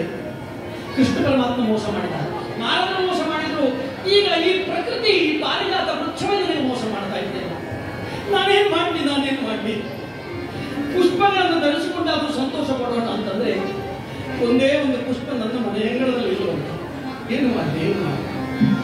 ನನಗೆ ಕೃಷ್ಣನ ಆ ಬಲವನ್ನ ಪಡೆಯುವಂತಹ ಯೋಗವಿಲ್ಲವಾಗಿದೆ ಅಂತ ದುಃಖಿಸುತ್ತಿರುವಂತಹ ಸಂದರ್ಭದಲ್ಲಿ ನಾರದ ಮಹರ್ಷಿಗಳು ಮತ್ತೊಮ್ಮೆ ಬಂದಿರಂತೆ. ಸತ್ಯಭಾಮ, ಯಾಕೆ ದುಃಖ ಮಾಡ್ತಾ ಇದ್ದೆ? ಏನಾಯ್ತು ನಿನಗೆ? ಹೂ ಸಿಕ್ಕಲಿಲ್ಲ ಅಂತಲ್ಲ, ಹೂ ನಿಂದೆ ಅಲ್ವೇ, ಮರ ನಿನ್ನದೇ ಅಲ್ವೇ, ಹೂ ಅವನಿಗೆ ಹೋಗ್ಲಿ. ಅವಳ ಹೂವನ್ನು ತೆಗೆದ್ರೆ ಗಣ್ಣಿಯಾಗಬೇಕು ನಿನಗೆ. ಯಾಕೆ? ಹೂ ನಿಂದಲ್ವದು, ಯಾಕಷ್ಟು ಯೋಚನೆ ಮಾಡೋದಿಲ್ಲ ನೀನು? ನಿನ್ನ ಮನೆಯಲ್ಲಿ ಬೆಳೆದಂತಹ ಗಿಡ, ಆ ಗಿಡ ಹೂ ಅಲ್ಲಿ ಹಾಕಿದ್ರೆ ಹೂ ಅವಳದಾಗದೆ ಆಗುದಿಲ್ಲ. ಹೂ ನಿನ್ನದೇ, ಅದ ಕಾರಣ ಚಿಂತೆ ಮಾಡಬೇಡ. ಆದ್ರೂ ಒಂದು ನಿನಗೆ ನೋಡು, ಈಗ ಇಷ್ಟೆಲ್ಲ ನೀನು ಚಿಂತೆ ಮಾಡ್ತೀಯಲ್ಲ, ನಿನಗೆ ಬೇಕಾದದ್ದೇನು? ಕೃಷ್ಣನ ಒಲುಮೆ ಬೇಕಾದದ್ದಲ್ವೇ? ಪರಮಾತ್ಮನ ಒಲುಮೆ ನಿನ್ನ ಸಿಕ್ಕಿದ್ರೆ ಸಂತೋಷ ಆಗ್ತದೋ? ಆಗ್ತದೆ. ಹಾಗಿದ್ರೆ ಒಂದು ಕೆಲಸ ಮಾಡಿ, ಪರಮಾತ್ಮನ ಒಲುಮೆಯನ್ನು ಗಳಿಸಲಿಕ್ಕೆ ಒಂದು ವ್ರತ ಉಂಟು. ಆ ವ್ರತಕ್ಕೆ ಪತಿದಾನ ವ್ರತ ಅಂತ ಹೇಳ್ತಾರೆ. ಪತಿದಾನ ವ್ರತ ಅಂತಂದ್ರೆ ಗಂಡನನ್ನು ದಾನ ಕೊಡುವಂತ. ಕಲಿಯುವುದರಲ್ಲಿ ಯಾರು ಮಾಡಬೇಡಿದೆ. ಅವರು ಹರಿಕತೆ ಹೇಳಿ ಹೋದಾಗಲ್ಲ ಹೇಳೋದು ಹಾಗೆ, ತನ್ನ ಪತಿದಾನ ವ್ರತ ಅಂದ್ರೆ ನನ್ನ ಗಂಡನ ನಿದ್ರೆ ಮಾಡುವವರಿಗೆ ಯಾರು ದಾನ ಮಾಡಿದ್ರು? ದೊಡ್ಡ ದೊಡ್ಡವರು ಮಾಡಿದ್ದದು, ನಾವು ಮಾಡ್ಲಿಕ್ಕೆ ಆಗುದಿಲ್ಲ, ಕಷ್ಟ ಯೋಗ್ಯತೆ ಬೇಕು. ಪತಿಯನ್ನು ದಾನ ಮಾಡುವ ಮೂಲಕವಾಗಿ ಪತಿಯ ಒಲುಮೆಯನ್ನು ಪಡೆದವರಾಗ ಎಷ್ಟೋ ಮಂದಿದ್ದಾರೆ. ಅದಿತಿ ದೇವಿ ಕಶ್ಯಪದ ಬಲವನ್ನು ಪಡೆದಿದ್ದಾರೆ. ಪಾರ್ವತೀ ದೇವಿ ಪರಮೇಶ್ವರನ ವರವನ್ನು ಪಡೆದಿದ್ದಾರೆ. ಇದೆಲ್ಲವೂ ಕೂಡ ಪತಿದಾನ ವ್ರತವನ್ನು ಮಾಡಿದ ಕಾರಣ. ಆದ ಕಾರಣ ನೀವೇನು ಮಾಡಬೇಕಂತಂದ್ರೆ ಪತಿದಾನ ವ್ರತವನ್ನು ಮಾಡಬೇಕು. ಆ ಪತಿದಾನ ವ್ರತದ ಕ್ರಮ ಹೇಗಂತಂದ್ರೆ ಎಲ್ಲರನ್ನು ಆಮಂತ್ರಣ ಮಾಡಬೇಕು. ದೊಡ್ಡದಾದಂತಹ ಒಂದು ಮಂಟಪವನ್ನು ಮಾಡಬೇಕು. ಅಲ್ಲಿ ವಿಶೇಷವಾದಂತಹ ಪೂರ್ವಾಂಗಗಳೆಲ್ಲ ನಡೆದ ಮೇಲೆ ಒಬ್ಬ ಒಳ್ಳೆಯ ಋತ್ವಿಜನಿಗೆ ಪತಿಯನ್ನು ದಾನ ಕೊಡಬೇಕು. ಪತಿಯನ್ನು ದಾನ ಕೊಟ್ಟರೆ ಆ ಪತಿ ಅವಳಲ್ಲಿರ್ತಕ್ಕಂತಹ ಎಲ್ಲ ಆ ದೋಷಗಳ ನಿವಾರಣೆಯಾಗಿ ಅವನ ಪ್ರತಿಯೊಂದು ಪ್ರೇಮ ಅದು ನಿನಗೆ ಬರ್ತದೆ, ಅಕ್ಕರೆ ನಿನಗೆ ಬರ್ತದೆ. ಅದಕ್ಕೆ ಪತಿದಾನ ವ್ರತ ಅಂತ ಹೇಳ್ತಾರೆ. ನೀನನ್ನು ಮಾಡಬೇಕು. ಸತ್ಯಭಾಮಾದೇವಿ ಸಂತೋಷಪಟ್ಟು ಏನೇ ಆಗಲಿ ಸ್ವಾಮಿ, ಯಾವ ರೀತಿಯಲ್ಲಿ ಅದು ಅಡ್ಡಿಯಿಲ್ಲ, ಕೃಷ್ಣನನ್ನು ಮೆಚ್ಚಬೇಕು ಅಷ್ಟೇ ಮಾಡಬೇಕು. ಎಲ್ಲ ತಯಾರಿಯನ್ನು ಮಾಡಿಕೊಂಡಿದ್ದಾಳೆ. ವ್ರತಪೂರ್ವಾಂಗವಾಗಿ ದೊಡ್ಡದಾದಂತಹ ಒಂದು ಚಪ್ಪರವನ್ನು ಮಾಡಿಕೊಂಡಿದ್ದಾಳೆ. ಎಲ್ಲರಿಗೆ ಆಮಂತ್ರಣವನ್ನು ಕಳುಹಿಸಿದ್ದಾಳೆ. ಪ್ರತಿಯೊಬ್ಬರನ್ನು ಆಹ್ವಾನಿಸಿದ್ದಾಳೆ. ವಿಶೇಷವಾದಂತಹ ರೀತಿಯಲ್ಲಿ ವ್ರತ ಪೂರ್ವಾಂಗವನ್ನೆಲ್ಲ ನಡೆಸಿದ್ದಾಳೆ. ಆ ದಿವಸ ಬೆಳಿಗ್ಗೆ ಪರಮಾತ್ಮನನ್ನ ಸ್ನಾನ ಮಾಡಿಸಿದ್ದಾರೆ, ಅಭ್ಯಂಜನ ಮಾಡಿಸಿದ್ದಾರೆ. ಎಣ್ಣೆ ಹಾಕಿ ಕೃಷ್ಣನಿಗೆ ಅಭ್ಯಂಜನ ಮಾಡಿ, ಯಾಕೆಂದರೆ ಒಂದು ದಾನದ ವಸ್ತುವಾದಂತಹ ಕೃಷ್ಣ ಪರಮಾತ್ಮನನ್ನ ಅಲ್ಲಿಂದ ಕರ್ಕೊಂಡು ಬಂದು ಒಂದು ಸಿಂಹವಿಷ್ಟರದಲ್ಲಿ ಸಿಂಹಾಸನದಲ್ಲಿ ಕೂತುಕೊಳಿಸಿದ್ದಾರೆ ಕರ್ತವ್ಯ. ಯಾಕಂದ್ರೆ ಒಂದು ದಾನದ ವಸ್ತು, ಅದಕ್ಕೆ ಯಾರು ಮಾತನಾಡೋದಿಲ್ಲ. ಕೃಷ್ಣ ಕೂತ್ಕೊಂಡಿದ್ದಾನೆ. ಬಂದವರೆಲ್ಲ ನೋಡ್ತಾ ಇದ್ದಾರೆ, ಪಾಪ ಸ್ವಲ್ಪ ಹೊತ್ತು ಬಂದ ಮೇಲೆ ಒಂದು ದಾನ ಮಾಡ್ತಾರಂತೆ. ಎಲ್ಲರೂ ನೋಡಿಕೊಂಡು ಹೋಗುವುದು. ಹಾಗೆ ಕೃಷ್ಣನನ್ನು ಕೂತ್ಕೊಳಿಸಿದ್ದಾರೆ. ವ್ರತ ಪೂರ್ವಾಂಗ ಎಲ್ಲ ಮುಗಿಯಿತು. ಎಲ್ಲ ಮುಗಿದ ಮೇಲೆ ಉಳಿದಿರುವಂತಹದ್ದು ಏನು ಅಂತಂದ್ರೆ ಕೃಷ್ಣನನ್ನ ಕೈ ಎತ್ತಿ ದಾನ ಮಾಡಬೇಕಲ್ಲ. ಯಾರಿಗೆ ದಾನ ಮಾಡುವಂತಹ ಅಲ್ಲಿರುವಂತಹ ಒಬ್ಬ ಬ್ರಾಹ್ಮಣನ್ನು ಕರೀತಾರೆ. ಸ್ವಾಮಿ ಇಲ್ಲಿ ಬನ್ನಿ, ಇದು ನಮ್ಮ ದಾನ ಸ್ವೀಕಾರ ಮಾಡಿ. ಬ್ರಾಹ್ಮಣರು ಓಡಿ ಬಂದು ದಾನ ಸಿಕ್ಕಿದಂತಾಗುವಾಗ ಏನು ಸಿಕ್ಕಿತ್ತು ನೋಡುವಂತ ದಾನ ಯಾವುದು? ಕೃಷ್ಣನ ದಾನ. ಬಂದವರು ಹಿಂದೆ ಹೋದಂತೆ ದಾನ ಯಾವುದು? ಕೃಷ್ಣನ ದಾನವೇ. ಇವನ ದಾನ ಬೇಡವನ್ನ ಬೇಡ. ಅಯ್ಯೋ, ಕೃಷ್ಣನ ದಾನ ಕೊಡ್ತೀರಾ? ನನಗೆ ಬೇಡ, ನನಗೆ ಬೇಡ. ಇವನ ದಾನ ಬೇಡವನ್ನ ಬೇಡ. ಯಮನಿ ಇವನ ದಾನ ಬೇಡವನ್ನ ಬೇಡ. ಇವನ ಕೊಂಡು ಹೋದರೆಮ್ಮ ಭವನೆ ಬರಿಗೆ ಗೋಡು ನೋಡ. ಇವನ ದಾನ ಬೇಡವನ್ನ ಬೇಡ. ಇವನ ದಾನ ನನಗೆ ಬೇಡಮ್ಮ. ಇವನೆಲ್ಲ ಕೊಂಡು ಹೋದರೆ ನಮ್ಮ ಬಾಳು ಪವಣೆ ಪಡಬೇಕಾಗ್ತದೆ. ಅವನೇನು ಹೇಳ್ತಾನೆ, ಈ ದಾನ ಯಾಕೆ ನನಗೆ ಬೇಡ ಅಂತಂದ್ರೆ ಕೃಷ್ಣನೆಂಬ ರಸಿಕನೀತನು ನಮ್ಮ ಮನೆಯ ಹೆಣ್ಣ ಮಕ್ಕಳ ಕಸಿದುಕೊಂಡರು. ಕೃಷ್ಣನೆಂಬ ರಸಿಕನೀತನು ನಮ್ಮ ಮನೆಯ ಹೆಣ್ಣ ಮಕ್ಕಳ ಕಸಿದುಕೊಂಡರು. ಅಕ್ಕ ಪಕ್ಕದ ಮನೆಗೆ ನುಗ್ಗಿ ಹಾಲು ಮೊಸರು ಬೆಣ್ಣೆ ಕದ್ದು. ಅಕ್ಕ ಪಕ್ಕದ ಮನೆಗೆ ನುಗ್ಗಿ ಹಾಲು ಮೊಸರು ಬೆಣ್ಣೆ ಕದ್ದು. ಉಕ್ಕಿಯಮ್ಮ ಬೆಸರ ಬೀದಿ ಗಣಪ ಕುಂತ ನೀತ ಇವನ ದಾನ ಬೇಡ ಬೇಡ. ಅವ್ರು ಹೇಳ್ತಾ ಇದ್ದಾರೆ, ಕೃಷ್ಣನೆಂಬ ರಸಿಕ ಇವ. ನಾನು ಇವನನ್ನು ಕರ್ಕೊಂಡು ನನ್ನ ಮನೆಗೆ ಹೋದ್ರೆ ನನ್ನ ಮನೆಯಲ್ಲಿ ಸುಂದರಿಯಾದ ನನ್ನ ಹೆಂಡತಿ ಇದ್ದಾಳೆ, ಸುಂದರಿಯಾದ 16 ವರ್ಷದ ನನ್ನ ಮಗಳಿದ್ದಾಳೆ. ನಾನೆಲ್ಲಾದ್ರೂ ಇವನನ್ನು ಕರ್ಕೊಂಡು ಹೋದ್ರೆ ನಾಳೆ ಬೆಳಿಗ್ಗೆ ನೋಡ್ಬೇಕಾದ್ರೆ ಕೃಷ್ಣನ ಇರ್ಲಿಕ್ಕಿಲ್ಲ, ನನ್ನ ಹೆಂಡತಿ ಮಗಳು ಇಬ್ಬರು ಇರ್ಲಿಕ್ಕಿಲ್ಲ. ಕೃಷ್ಣನೆಂಬ ರಸಿಕ ಈತನು ನಮ್ಮ ಮನೆಯ ಹೆಣ್ಣ ಮಕ್ಕಳ ಕಸಿದುಕೊಂಡನು. ಅವನನ್ನು ಕರ್ಕೊಂಡು ಹೋದ್ರೆ ಬಹಳ ತೊಂದರೆ ಉಂಟಾದ್ರೆ ನನಗೆ ಬೇಡ. ಹಾಲು ಮೊಸರು ಬೆಣ್ಣೆಯನ್ನು ಕದ್ದುಕೊಳ್ಳುವಂತಹ ತುಂಟ ಕಳ್ಳ ಇವ. ನನ್ನ ಮನೆಗೆ ಒಂದು ಇನ್ನೊಬ್ಬರ ಮನೆಗೆ ಹೋಗಿ ಎಲ್ಲ ಕದ್ದುಕೊಂಡು ಬಿಟ್ಟು ಹೆಸರು ನನಗೆ ಬಂದಿತ್ತು. ಆದ್ದರಿಂದ ನಾನು ಬೇಡ ಅಂತ ಎಲ್ಲರೂ ದಾನ ಬೇಡ ಬೇಡ ಎನ್ನಲಾಗಿ ಮತ್ತೆ ದುಃಖಿಸ್ತಾ ಇದ್ದಾಳಂತೆ ಸತ್ಯಭಾಮಾದೇವಿ. ಇಷ್ಟೆಲ್ಲ ಖರ್ಚು ಮಾಡಿ ನನಗೆ ದಾನ ತಗೊಳ್ಳೋರು ದಾನ ತಗೊಳ್ಳೋದಿಲ್ಲ. ಇನ್ನು ನಾವು ವ್ರತ ಪೂರ್ಣವಾಗುವುದು ಹೇಗೆ? ಏನು ಮಾಡೋಣ? ಕೃಷ್ಣನ ದಾನವನ್ನು ಯಾರಾದ್ರೂ ತಗೊಳ್ಳದೇ ಇದ್ರೆ ನನ್ನ ವ್ರತ ಪೂರ್ಣವಾಗುವುದಿಲ್ವಲ್ಲ. ಏನು ಮಾಡಲಿ ನಾಳೆ ಕರ್ತೀರಮ್ಮ. ಹೀಗಾಯ್ತಲ್ಲ, ನಾವೇನು ಮಾಡಿ ಎದುರು ಬೇಡ. ಯಾಕೆ? ನಾನು ತಗೊಳ್ತೇನೆ. ನಿನಗೇನು ಸಮಸ್ಯೆ ಅಂತ? ಈಗ ಕೃಷ್ಣನ ದಾನವನ್ನು ಯಾರು ತಗೊಳ್ಳೋದಿಲ್ಲ ಅಂತಾರಲ್ಲ. ಸತ್ಯಧರ್ಮ ನೋಡಿದ್ರಿ ನನಗೆ ಎಷ್ಟು ದೊಡ್ಡ ಬೆಟ್ಟದಂತಹ ಒಂದು ಸಮಸ್ಯೆ ತಕ್ಕಂತ ಹೋಯ್ತಲ್ಲ. ಈಗ ನಾಳೆ ಎಷ್ಟು ಕಾಲ ಆಯ್ತು ನನ್ನ ಹಿಂದೆ ಬಿದ್ದದ್ದು. ಎಲ್ಲ ಕಾಲದಲ್ಲೂ ಒಳ್ಳೇದು ಮಾಡ್ತಾ ಬರ್ತಾ ಇದ್ದೇನೆ. ನೀವೆಲ್ಲ ನನ್ನ ಮಾರಿನ ಬಹಳ ಒಳ್ಳೆಯ ಸ್ನೇಹಿತರು. ನೀವು ಕೃಷ್ಣನ ನೀವು ದಾನ ತಗೊಳ್ತೀರಲ್ಲ, ಕೊಟ್ಟು ಬಿಡ್ತೇನೆ ಅಂತ ಕೃಷ್ಣ ಪರಮಾತ್ಮನನ್ನು ಕರೆತಂದು ನಾರದ ಮಹರ್ಷಿಗಳ ಕೈಯ ಮೇಲಿಟ್ಟು ತುಳಸಿ ದಳವನ್ನಿಟ್ಟು ನೀರು ಬಿಟ್ಟು ಕೃಷ್ಣಾರ್ಪಣ ಮತ್ತು ಯಾರಿಗೆ? ಕೃಷ್ಣನಿಗೆ ಕೃಷ್ಣಾರ್ಪಣ ಕೊಟ್ಟು ನಾರದನಿಗೆ ದಾನ ಮಾಡಿಕೊಂಡಿದ್ದಾರೆ. ಕೈಯಲ್ಲಿ ಹಿಡಿದುಕೊಂಡಿದ್ದಾರೆ ನಾರದ ಮಹರ್ಷಿಗಳು ಗಟ್ಟಿಯಾಗಿ ಹಿಡಿದು ಕೃಷ್ಣನಿಗೆ ಎಳಕೊಂಡು ಹೊರಟಿದ್ದಾರೆ. ಈಗ ಕೃಷ್ಣ ತೆರಿಗೆಲಾಡ್ತಾರೆ, ಯಾರು ರಕ್ಷಣೆ ಮಾಡಿರಪ್ಪ. 7 ಮಂದಿ ಹೆಣ್ಣಲ್ಲಿ ನಿಂತುಕೊಂಡಿದ್ದಾರೆ. ಈ ಸತ್ಯಭಾಮ ಇದ್ದಾರೆ, ಯಾರು ಕೂಡ ನೋಡುವುದಿಲ್ಲ. ಕೃಷ್ಣ ಎಲ್ಲರೂ ನೋಡ್ತಾ ಇದ್ದಾನೆ, ಯಾರಾದ್ರೂ ನಿನ್ನ ರಕ್ಷಣೆ ಮಾಡಿರಪ್ಪ. ಯಾರು ನಾರದ ಮಹರ್ಷಿಗಳು ಹೇಳ್ತಾರೆ, ಹೇ ಕೃಷ್ಣ, ಯಾಕೆ ಅಲ್ಲಿ ನೋಡ್ತಾ ಇದ್ದೆ? ಅವರ ಸಂಸಾರ ಎಲ್ಲ ಬಿಟ್ಟು ಬಾ ನೀನು. ಇನ್ನು ಸಂಸಾರ ಏನಿದ್ರು ನನ್ನದು ನಿನ್ನದು. ನಾನು ಭಕ್ತ, ನೀನು ದೇವ. ದೇವ ಮತ್ತು ಭಕ್ತರ ಸಂಸಾರ ಮಾತ್ರ. ಇನ್ನು ಇಷ್ಟರವರೆಗೆ ಏನಾಯ್ತು ಗೊತ್ತೇ? ಇಷ್ಟರವರೆಗೆ ಕೃಷ್ಣ ನೀನು ಮುಂದೆ ಹೋಗ್ತಾ ಇದ್ದಿ, ನಿನ್ನ ಹಿಂದಿನಿಂದ ಕೃಷ್ಣ ಕೃಷ್ಣ ಕೃಷ್ಣ ಅಂತ ಲಜ್ಜೆ ಬಿಟ್ಟು ಗೆಜ್ಜೆ ಗಟ್ಟಿ ಹೆಜ್ಜೆ ಮೇಲೆ ಹೆಜ್ಜೆ ಇಟ್ಟು ಓಡಿ ಬಂದೆ ನಾನು. ಇನ್ನು ಹಾಗಿಲ್ಲ, ನಾನು ಮುಂದೆ, ನೀನು ನನ್ನ ಹಿಂದೆ ಬಾ. ಇಷ್ಟಾಗುವಾಗ ಅಲ್ಲಿ ಪಕ್ಕದಲ್ಲಿ ನಿಂತವರೆಲ್ಲರೂ ಕೃಷ್ಣ ಪರಮಾತ್ಮನನ್ನೇ ದಾನ ಕೊಟ್ಟಂತಹ ಸತ್ಯಭಾಮಾದೇವಿ ಛೀ ಇವಳದೊಂದು ಬಾಳೆ ಅಂತ ಆಳಿಗೊಬ್ಬರಂತ ಆಡ್ಲಿಕ್ಕೆ ಆರಂಭ ಮಾಡಿದ್ರು. ಯಾವಾಗ ಇವರೆಲ್ಲರೂ ಕೂಡ ಇಂತಹ ಹೀನಾಯ ಮಾತುಗಳನ್ನು ಹೇಳಿದರೋ ಆವಾಗ ಸತ್ಯಭಾಮಾದೇವಿಗೆ ತಿಳಿಯಿತು, ನಾನೇನು ಅಪಚಾರ ಮಾಡಿದ್ದೇನೆ. ನನ್ನ ಗಂಡನಿಂದ ನಾನು ಬಿಟ್ಟು ಕೊಟ್ಟಿದ್ದೇನೆ, ಗಂಡನ ಸಿಲುಕಿಸಿ ಬಿಡ್ತಾನೆ.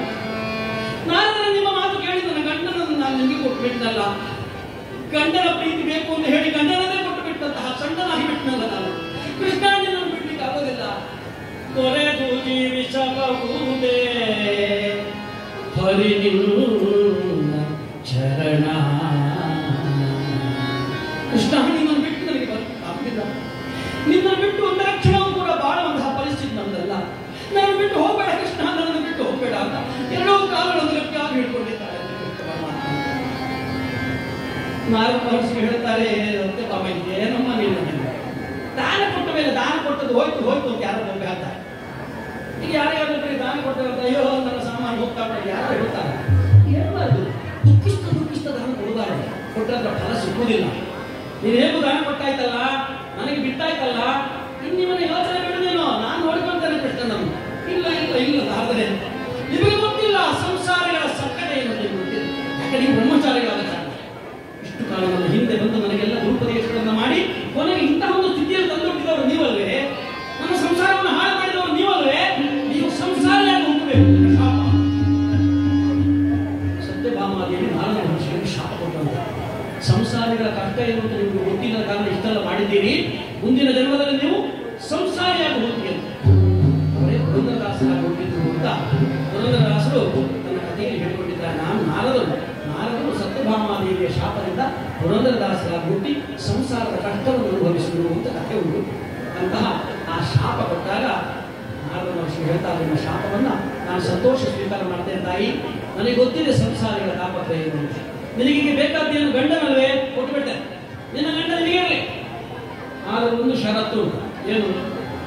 ನಿನ್ನ ಗಂಡ ಕೃಷ್ಣ ಪರಮಾತ್ಮನಷ್ಟೇ ತೂಕದ ಚಿನ್ನ ಕೊಡ್ತೀಯ ಅಂತ ಕೊಡು. ಆಲೋಚನೆ ಮಾಡಿ, ಹೇಗೆ ಕೊಡು? ಚಿನ್ನ ಕೊಡ್ತೀಯ ನೀನು ಅಷ್ಟೇ ಭಾರತ, ನಾನು ಕೃಷ್ಣನ ಕೊಟ್ಟುಬಿಡ್ತೇನೆ ಅಂತ. ಸತ್ಯಭಾಮಾದೇವಿ ಹೇಳಿದ್ದು ಚಿನ್ನವೇ ಎಷ್ಟು ಬೇಕು ನೀವು? ನಾನೇನು ಸಾಮಾನ್ಯ ತಿಳ್ಕೊಳ್ಬೇಡ. ನೀವು ಸತ್ರಾಜಿತನ ಮಗಳು ನಾನು. ನನ್ನ ಕೈಯಲ್ಲಿ ಶ್ರಮಂತಕ ಮಣಿ ಉಂಟು.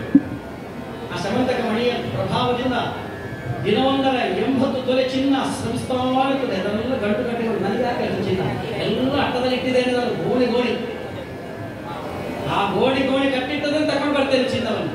ನಿಮಗೆ ಎಷ್ಟು ಚಿನ್ನ ಬೇಕು ಅಷ್ಟು. ಯಾಕೆ ನಮ್ಮ ಕೃಷ್ಣನ ಭಾರ ನನಗೆ ಗೊತ್ತಿವೆ. ಕೃಷ್ಣನಿಗೆ ಎಷ್ಟು ಬೇಕಾದ ಚಿನ್ನ ಎಲ್ಲ ಅಳೆದು ಕೊಟ್ಟು ಬಿಡೋಣ. ಕೃಷ್ಣನು ನನಗೆ ಬಿಟ್ಟು ಕೊಟ್ಟರೆ ಸಾಕು ಕೊಡ್ತೇನೆ. ಆ ತಕ್ಷಣವೇ ಆ ಸಭಾಭವನದಲ್ಲಿ ದೊಡ್ಡದಾದಂತಹ ಒಂದು ತಕ್ಕಡಿಯನ್ನು ತಂದಿರಿಸಿದ್ದಾರೆ. ಆ ತಕ್ಕಡಿಯಲ್ಲಿ ಒಂದು ತಟ್ಟೆಯಲ್ಲಿ ಕೃಷ್ಣ ಪರಮಾತ್ಮನನ್ನು ತಂದಿರಿಸಿದ್ದಾರೆ.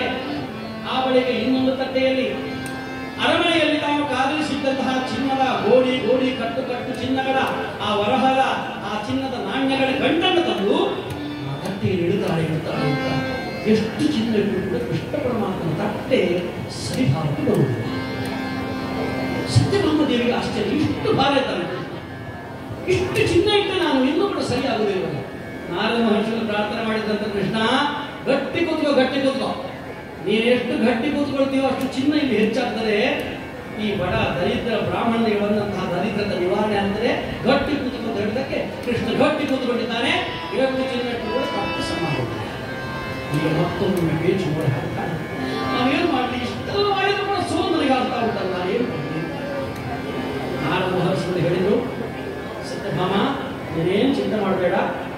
ಗಂಡನಿಗೆ ಗಂಡಾಂತರ ಬಂದಾಗ ಈ 7 ಮಂದಿ ಕೂಡ ಸುಮ್ಮನೆ ಇರುವುದಿಲ್ಲ. ಅವರೆಲ್ಲ ಹೋಗಿ ಪ್ರಾರ್ಥನೆ ಮಾಡು, ಅವರೆಲ್ಲ ಚಿನ್ನ ತಂದು ಹಾಕಿ. ಚಿನ್ನ ಹೆಚ್ಚಾದಾಗ ಸ್ವಲ್ಪ ಏನಾದ್ರೂ ಆಗ್ತದೆ ನೋಡೋದು. ಸತ್ಯಭಾಮಾದೇವಿಗೆ ಈಗ ಎಲ್ಲರ ಬಳಿಯಲ್ಲಿ ಹೋಗಿ ಕೇಳಬೇಕಾದ ಪ್ರಸಂಗ ಬಂತು. ಪ್ರತಿಯೊಬ್ಬರಲ್ಲಿ ಬೇಳ್ತಾಳೆ, ನಮ್ಮ ಗಂಡನನ್ನು ಉಳಿಸಿಬಿಡಿ, ನಮ್ಮ ಗಂಡನನ್ನು ಉಳಿಸಿ. ಇಷ್ಟರಲ್ಲಿ ನನ್ನ ಗಂಡ ಅಂತಿತ್ತು. ಗಂಡನಿಗೆ ಗಂಡಾಂತರ ಬಂದಾಗ ನಮ್ಮ ಗಂಡ ಆ ಉಳಿದವರು 6 ಮಂದಿಯೂ ಕೂಡ ನನಗೆ ಸಾಧ್ಯ ಇಲ್ಲ ಅಂತ. ಕೃಷ್ಣನನ್ನು ಅಳಿಲಿಕ್ಕೆ ನನ್ನಿಂದ ಸಾಧ್ಯ ಇಲ್ಲ ಅಂತಹ ಒಂದು ಪಾಪದ ಕೆಲಸ ನನ್ನಿಂದ ಮಾಡಿಸಬೇಡ ಅಂತ ಎಲ್ಲರೂ ಕೂಡ ತಿರಸ್ಕರಿಸಿದರೆ ಕೊನೆಯಲ್ಲಿ ನಿಂತುಕೊಂಡಿದ್ದಾಳೆ ರುಕ್ಮಿಣಿ ದೇವಿ ಬರ್ತಾರೆ. ಅಮ್ಮ ರುಕ್ಮಿಣಿ, ಅಕ್ಕ, ನಮ್ಮ ಗಂಡನನ್ನು ಉಳಿಸಿಕೊಡೆ, ತಪ್ಪಾಯ್ತು ನನ್ನದು. ನಿನಗೊಂದು ಪುಷ್ಪ ಕೊಟ್ಟ ಎನ್ನುವ ಕಾರಣಕ್ಕೋಸ್ಕರವಾಗಿ ಈರ್ಷ್ಯ ಪಟ್ಟುಕೊಂಡು ಇಷ್ಟು ಕಥೆ ನಡೆಯುವ ಹಾಗಾಯಿತು. ಈಗ ನಮ್ಮ ಗಂಡ ನಮ್ಮ ಕೈ ಬಿಟ್ಟು ಹೋಗ್ತಾ ಇದ್ದಾರೆ. ಏನಾದರೂ ಮಾಡಿ ತಕ್ಕ ಸರಿಯಾದ ಅದು ಮಾಡಬೇಕು. ನಿನ್ನಲ್ಲಿರುವಂತಹ ಎಲ್ಲ ಚಿನ್ನವನ್ನು ಕೊಟ್ಟು ಬಿಡೆ ಅಂತ ಪ್ರಾರ್ಥನೆ ಮಾಡಿದಾಗ ರುಕ್ಮಿಣಿ ದೇವಿ ಬಳಿಗೆ ಬರ್ತಾರೆ. ಕೃಷ್ಣ ಪರಮಾತ್ಮನನ್ನು ನೋಡ್ತಾರೆ. ಕೃಷ್ಣ ನೋಡಿ ಹೇಳ್ತಾ ಇದ್ದಾರೆ, ಕೃಷ್ಣ, ನಿನ್ನನ್ನು ನಾನು ಚಿನ್ನದಿಂದ ಅಳಿಲಿಕ್ಕೆ ಸಾಧ್ಯ ಉಂಟೆ. ಸಂಪತ್ತಿಗೆ ನೀನು ಸರಿತೂಗುವವನೇನು, ದರ್ಪಕ್ಕೆ ಸರಿತೂಗುವವನೇನು, ಅಧಿಕಾರಕ್ಕೆ ಸರಿತೂಗುವವನೇನು. ಮಂಗಳಾಭಿಷೇಕಕ್ಕೆ ಉದಕ ತರುವೆನೆ, ಗಂಗೆಯ ಉಂಗುಟದಿ ಪಡೆದಿರುವೆ. ನೀನು ನಾನು ಹೇಗೆ ಮೆಚ್ಚಿಸಲಿ, ಹೇಗೆ ಸಂತೋಷ ಪಡಿಸಲಿ, ನಿನ್ನ ಮನಸ್ಸಿಗೆ ಹೇಗೆ ನಾನು ಸಂತೋಷ ಕೊಡಲಿ ಸ್ವಾಮಿ. ಒಂದು ಬಿಂದಿಗೆ ನೀರನ್ನು ತಂದು ನಿನಗೆ ಸಂತೋಷ ಪಡಿಸೋಣವೇ? ನಿನ್ನ ಪಾದದಲ್ಲೇ ಗಂಗೆ ಉದ್ಭವವಾಗಿರುವಾಗ ನಿನಗೆ ನಾನು ತಂಬಿಗೆ ನೀರು ಕೊಟ್ಟು ಹೇಗೆ ಸಂತೋಷ ಪಡಿಸ್ತೇನೆ? ಮಂಗಳಾಭಿಷೇಕಕ್ಕೆ ಉದಕ ತರುವೆನೆ, ಗಂಗೆಯ ಉಂಗುಟದಿ ಪಡೆದಿರುವೆ. ಸಂಗೀತ ಕೀರ್ತನೆ ಪಾಡುವೆನೆಂದರೆ, ಸಂಗೀತ ಹೇಳಿ ಕೀರ್ತನೆ ಹೇಳಿ ನಿನ್ನನ್ನು ಸಂತೋಷ ಪಡಿಸೋಣವೇ? ತುಂಬುರು ನಾರದರು ಪಾಡುತ್ತಿಗರೋ ದೇವಾ. ನನಗಿಂತಲೂ ಸುಂದರವಾಗಿ ತುಂಬುರು ನಾರದರು ನಿನ್ನ ಮುಂಭಾಗದಲ್ಲಿ ಸಂಗೀತ ಹಾಡುತ್ತಿರುವಾಗ ನನ್ನ ಈ ಕಾಗೆಯ ಸ್ವರದ ಸಂಗೀತ ನಿನಗೆ ಬೇಕು. ಹಾಸಿಗೆಯನ್ನು ತಂದು ಹಾಸುವೆನೆಂದರೆ, ಶೇಷನ ಮೇಲೆ ನೀ ಪವಡಿಸಿರ್ಪೆ. ಪಿಸಣಿಗೆಯ ತಂದು ಬೀಸುವೆನೆಂದರೆ, ಬೀಸುತ್ತಿಗಲು ಖಗ ತನ್ನ ಬುಕ್ಕದಲ್ಲಿ. ನಿನಗೊಂದು ಹಾಸಿಗೆ ಕೊಟ್ಟು ಸಂತೋಷ ಪಡಿಸೋಣವೇ? ಶೇಷಶಯನ, ನೀನು ಭುಜಗ ಶಯನ, ಆದಿಶೇಷನ ಮೇಲೆ ಮಲಗಿದೆ. ಅಂತಹ ಮೃದುವಾದಂತಹ ಹಾಸಿಗೆ ಎಂದು ಸಿಕ್ಕಲಿಲ್ಲ. ನನ್ನ ಒಂದು ಹಾಸಿಗೆ ನಿನಗೆ ಬೇಕೆ? ಬೇಡ, ಭೀಷಣಿಗೆ ತಂದು ನಿನಗೆ ಸಂತೋಷ ಪಡಿಸು. ಆ ಗಾಳಿ ಹಾಕೊಳ್ಳುವೆ. ಆ ಗರುಡ ದೇವನೇ ತನ್ನ ನಿಡಿದಾದ ಪುಕ್ಕಗಳಿಂದ ರೆಕ್ಕೆಗಳಿಂದ ನಿನಗೆ ನಿತ್ಯ ಗಾಳಿ ಹಾಕ್ತಾ ಇದ್ದಾನೆ. ಹಾಗಿದ್ರೆ ಕೋಟಿ ಸೂರ್ಯನ ಪ್ರಭೆಗೆ ಸರಿಯಾದ ಆತನಿಗೆ ಬೀದಿಗೆ ಹಚ್ಚಿದರೆ ಸುಖ ಬರುವೆ. ಕೋಟಿ ಸೂರ್ಯ ಪ್ರಭೆ ನಿನಗಿರುವಾಗ ನಾನೊಂದು ಕರ್ಪೂರ ಆರತಿ ಕೊಟ್ಟು, ನಾನೊಂದು ಆರತಿ ಕೊಟ್ಟು, ಒಂದು ದೀಪವನ್ನು ಹಚ್ಚಿ ಕೃಷ್ಣನಿಗೆ ನಾನು ಬೆಳಕು ಕೊಟ್ಟು ಅಂತ ಹೇಳಲಿಕ್ಕೆ ಸಾಧ್ಯವೇ? ಕೋಟಿ ಸೂರ್ಯರ ಪ್ರಭೆಗೆ ಸರಿಯಾದಂತಹ ನಿನಗೆ ಒಂದು ಕರ್ಪೂರ ಆರತಿ ನಾನು ಕೊಟ್ಟರೆ, ಲಕ್ಷ್ಮೀದೇವಿಯಿಂದ ತನ್ನ ಎದೆಯಲ್ಲಿ ವಕ್ಷಸ್ಥಳದಲ್ಲಿ ಇಳಿಸಿದಂತಹ ನಿನಗೆ ನಾನೊಂದು ಲೋಷ್ಟ ಕಾಸು ಕೊಟ್ಟು ಸಂತೋಷ ಪಡಿಸಲಿಕ್ಕೆ ಸಾಧ್ಯವೇ? ಅಂದ್ರೆ ಇದ್ಯಾವುದು ನನ್ನದಲ್ಲ, ಎಲ್ಲವೂ ನಿನ್ನದೇ ಕೃಷ್ಣ. ಪರಮಾತ್ಮ ನೀರು ಕೊಟ್ಟಂತಲ್ಲಿ ನಿನಗೆ ಕೊಟ್ಟು ನಾನೇನು ಸಂತೋಷ ಪಡಿಸಲಿಕ್ಕೆ ಸಾಧ್ಯ? ಹಾಗಿದ್ರೆ ಒಂದೇ ಒಂದು ನಾನು ಮಾಡಿದ ಸಂಪಾದನೆ ಯಾವುದು ಗೊತ್ತೇ? ನಿಜ ಗುಣ ಪರಿಪೂರ್ಣ ಸಚ್ಚಿದಾನಂದ ಸನಕಾದಿ ಪುಣ್ಯ. ನಾನೇ ಮಾಡಿದ ಸಂಪಾದನೆ ಒಂದೇ ಒಂದು ಯಾವುದು ಗೊತ್ತೇ? ನನ್ನ ನಿನ್ನ ಸಂಪಾದನೆಯನ್ನು ಉಳಿಸಿದ ಭಕ್ತಿ.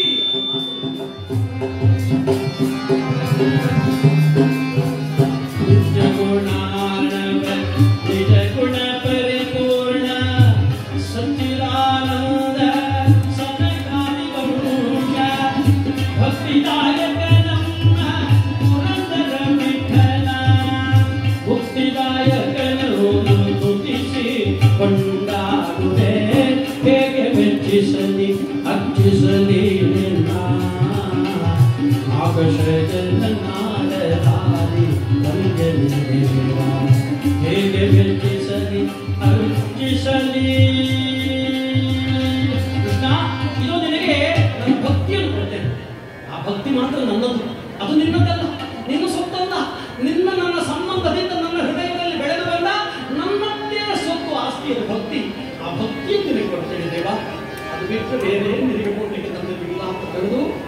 ಒಂದು ದಳ ಶ್ರೀ ತುಳಸಿ ಬಿಂದು ಗಂಗೋದಕವ, ಒಂದು ದಳ ಶ್ರೀ ತುಳಸಿಯನ್ನು ಕೈಯಲ್ಲಿ ಹಿಡ್ಕೊಂಡಿದ್ದಾರೆ. ಆ ಕಮಂಡಲಂತಹ ನೀರನ್ನು ಕೈಯಲ್ಲಿ ಹಿಡಿದು ಇಂದಿರಾರಮಣನಿಗೆ ಅರ್ಪಿತವೆನ್ನುತ್ತ, ಇಂದಿರಾರಮಣ ಇದೋ ನಿನಗೆ ಅರ್ಪಣ ಅರ್ಪಣ ಅಂತ ಒಂದೇ ಮನಸ್ಸಿನಲ್ಲಿ ಸಿಂಧು ಶಯನ ಏಕಾಗ್ರ ಚಿತ್ತನ, ಯಾರಿಗೂ ಬೇಕಾಗಿಲ್ಲ, ಪರಮಾತ್ಮ ಇದು ನಿನಗೋಸ್ಕರವಾಗಿ ನಿನ್ನ ಪ್ರೀತಿಗೋಸ್ಕರವಾಗಿ ನಾನು ಕೊಡ್ತೇನೆ ಅಂತ ಒಂದೇ ಮನಸ್ಸಿನಲ್ಲಿ ಸಿಂಧು ಶಯನ ಎನ್ನುತ್ತ, ಒಂದೇ ಮನಸ್ಸಿನಲ್ಲಿ ಸಿಂಧು ಶಯನಾದಂತಹ ಪರಮಾತ್ಮನ ಚಿಂತನೆ ಮಾಡ್ತಾ ಮಾಡ್ತಾ ಆ ಒಂದು ದಳವನ್ನ ತಾನು ಕೈಯಲ್ಲಿ ಹಿಡಿದವಳೆ, ತಟ್ಟೆಯಲ್ಲಿದ್ದಂತಹ ಎಲ್ಲ ಚಿನ್ನಾಭರಣಗಳನ್ನ ತನ್ನ ಎಡಕೈಯಿಂದ ತಾನು ಭಾವ ಲಾಘವವಾಗಿ ಆ ಒಂದು ತುಳಸಿಯ ದಳವನ್ನು ತಾನು ಹಿಡಿದಾಳೆ ನೋಡಿ. ಆ ತುಳಸಿ ದಳವನ್ನ ಆ ಇನ್ನೊಂದು ತಟ್ಟೆಯಲ್ಲಿ ಯಾವಾಗ ಇಟ್ಟೋ ಪ್ರತಿಯೊಬ್ಬರು ನೋಡ್ತಾ ಇದ್ದ ಹಾಗೆ ಅಚ್ಚರಿಯಲ್ಲಿ ದಿಕ್ಕನೆಯಲ್ಲಿದ್ದು ಹರಿಹರಿವಾಣ ಅಚ್ಚರಿಯಿತು ಬಾನಿಗೆ ನೋಣ, ದಿಕ್ಕನೆಯಲ್ಲಿದ್ದು ಹರಿಹರಿವಾಣ ಅಚ್ಚರಿಯಿತು ಬಾನಿಗೆ ನೋಣ, ಕನ್ನ ಕನ್ನ ಸುಗಂಧ ವರ್ಗ ಹರಿಯೆಂದಿತು ಹರನಗೆ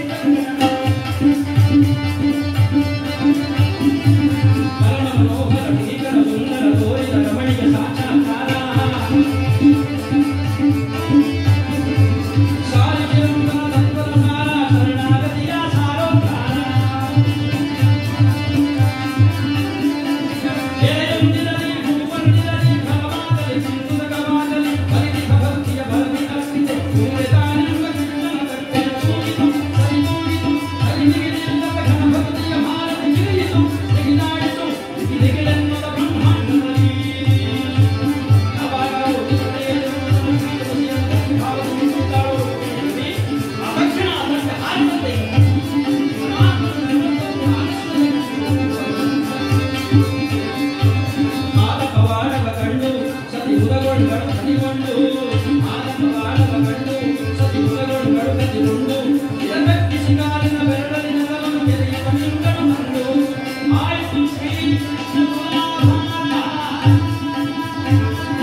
ನಾನೆಷ್ಟು ಲಕ್ಷ ಕೊಟ್ಟಿದ್ದೇನೆ, ಎಷ್ಟು ಕೋಟಿ ಕೊಟ್ಟಿದ್ದೇನೆ, ಬ್ರಹ್ಮ ಕರಕ್ಷಕ್ಕೆ ಅಂತ ಹೇಳೋದು ಮುಖ್ಯವಲ್ಲ.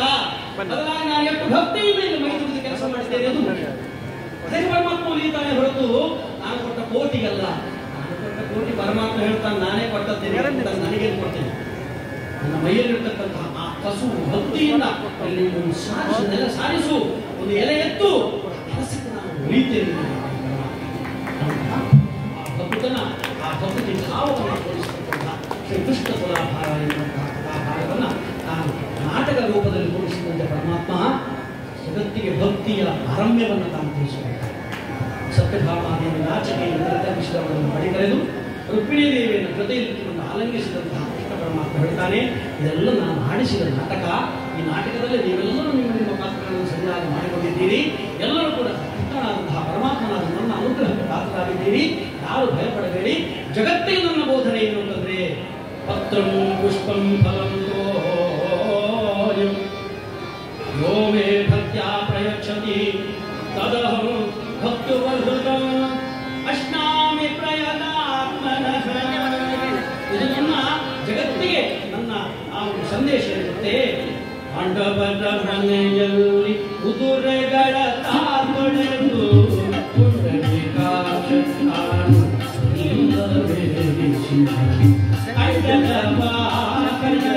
ಪುರಂದರ ವಿಠಲ ಕೋಟಲಿಯ ಕೋಟನಾಗಿ ಸಂಚರಿಸುತ್ತಿಗನು ಮೂವರ ಮನೆಗೆ ಅವ್ವಲಕು ಪರಮಾತ್ಮ ಯಾವತ್ತೂ ಗರುವರಹಿತನಾಗಿ ನಮ್ಮೆಲ್ಲರೂ ಕಾಪಾಡ್ತಾನೆ. ಅಂತಹ ವಿಶೇಷವಾಗಿರತಕ್ಕಂತಹ ಶಕ್ತಿಯುಳ್ಳ ಭಗವಂತ ನಮ್ಮೆಲ್ಲರಿಗೂ ಕೂಡ ನಮ್ಮ ಭಕ್ತಿಗೆ ಅನುಗುಣವಾಗಿ ಉತ್ತಮ ಫಲವನ್ನು ಕೊಡಿ ಎಂದು ಪ್ರಾರ್ಥನೆ ಮಾಡಿಕೊಳ್ಳುತ್ತಾ ಇವತ್ತು ಇಂತಹ ಒಂದು ಸುಂದರವಾದ ಕಾರ್ಯಕ್ರಮವನ್ನು ನಡೆಸುವ ನಮಗೆ ಅವಕಾಶ ಮಾಡಿಕೊಟ್ಟಂತ ಕಾವಿ ಶ್ರೀ ಸುಬ್ರಹ್ಮಣ್ಯ ಕ್ಷೇತ್ರದ ಪದಾಧಿಕಾರಿಗಳು, ಬ್ರಹ್ಮಕಲಶೋತ್ಸವ ಸಮಿತಿಯ ಸಮಸ್ತ ಸದಸ್ಯರಿಗೂ ಕೂಡ ನಮ್ಮ ಅನಂತ ಧನ್ಯವಾದಗಳು. ಅದೇ ರೀತಿ ಇಂತಹ ಒಂದು ಉತ್ತಮ ಕಾರ್ಯಕ್ರಮವನ್ನು ಇಲ್ಲಿ ಪ್ರಾಯೋಜಿಸಿ ನಮಗೊಂದು ಇಲ್ಲಿ ಕಾರ್ಯಕ್ರಮ ನಡೆಸುವಂತಹ ಒಂದು ಅವಕಾಶ ಕೊಟ್ಟಂತಹ ಕೂಟ ಮಹಾಜಗತ್ತಿನ ಹೊರಕಾಡ ಯುವ ಸಂಸ್ಥೆಯ ಸಮಸ್ತ ಸದಸ್ಯ ಸಹೋದರಿಯರಿಗೂ, ನನ್ನ ಸದಸ್ಯ ಸಹೋದರಿಯರಿಗೂ ನನ್ನ ಅನಂತ ಕೃತಜ್ಞತೆಗಳನ್ನು ಸಲ್ಲಿಸುತ್ತಾ, ಉತ್ತಮ ಧ್ವನಿವರ್ಧಕದ ವ್ಯವಸ್ಥೆ ಮಾಡಿಕೊಟ್ಟಂತಹ ಮಾನವರಿಗೂ ವಂದನೆಗಳು. ಸತ್ಯನಾರಾಯಣ ಐಲ ಮತ್ತು ಜಗದೀಶ್ ಅವರು ಕೂಡ ಹಿಮ್ಮೇಳದಲ್ಲಿ ಸಹಕರಿಸಿದ್ದಾರೆ. ಉತ್ತಮ ರೀತಿಯಲ್ಲಿ ನಮಗೆ ಸಹಕಾರವನ್ನು ಕೊಟ್ಟಂತಹ ಎಲ್ಲ ಪ್ರೇಕ್ಷಕರು ಮಾತೆಯನ್ನು ಸಜ್ಜನ ಬಾಂಧವರಿಗೆ ನಾನು ಧನ್ಯವಾದ ಸಮರ್ಪಣೆ ಮಾಡುತ್ತಾ ಕಥೆಗೆ ಮಂಗಲವನ್ನು ಹಾಡುವ ನಿಮ್ಮೆಲ್ಲ ನಾನು ಕೇಳ್ಕೊಳ್ತಾ ಇದ್ದೇನೆ. ಕಾಯೇನ ವಾಚಾ ಮನಸೇಂದ್ರೇವ ನಾರಾಯಣಾಯಿತಿ ಸಮರ್ಪಯಾಮಿ. ಹರಿನಾರಾಯಣ ನುರಿತ ನಿವಾರಣ ಪರಮಾನಂದ ಸದಾಶಿವ ಶಂಕರ ಪ್ರಿಯ ಪಂಕಜ ರೋಚನ ನಾರಾಯಣ ತವ ದಾಸೋ ಪಾವನ ರಮಾಪತಿತ ಪಾವನ ರಮಾಪತಿತ ಪಾವನ ರಮಾಪತಿತ ಪಾವನ ರಮಾಪತಿತ ಪಾವನ ರಮಾಪತಿತ ಪಾವನ ಪತಿತ ಪಾವನ ಪತಿತ ಪಾವನ. ಮಂಗಲಂ ಭಗವಾನ್ ವಿಷ್ಣು ಮಂಗಲಂ ಮಧುಸೂದನ ಮಂಗಲಂ ದೇವಕೀ ಪುತ್ರೋ ಮಂಗಲಂ ಸುಬ್ರಹ್ಮಣ್ಯ ದೇವರ ಪಾದಾರವಿಂದಕ್ಕೆ ಗೋವಿಂದ. ಲಕ್ಷ್ಮೀ ರಮಣ ಗೋವಿಂದ.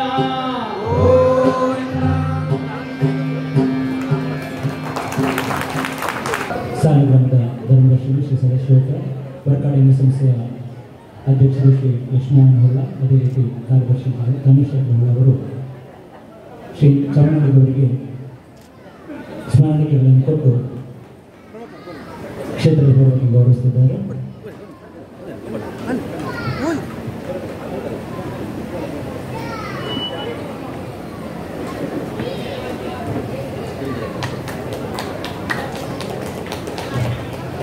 ಇವತ್ತಿನ ಕರಿಕಥಾ ಪ್ರಸಂಗ ಶ್ರೀಕೃಷ್ಣ ಸಂತ ತುಲಾಭಾರ ಕಲಾರತ್ನ ಶ್ರಮನಡಿಗ ಕೊಪ್ಪಳಿಯವರಿಗೆ ಕೂಟ ಮಹಾಜಗತ್ತು ರಿಜಿಸ್ಟರ್ ಸಾಲಿಗ್ರಾಮ ಹೊರಕಾಡ ಯುವ ಸಂಸ್ಥೆಯ ಸದಸ್ಯರೆಲ್ಲರೂ ಸೇರಿಕೊಂಡು ಶ್ರಮನಡಿಗರನ್ನು ಗೌರವಿಸ್ತಾ ಇದ್ದಾರೆ.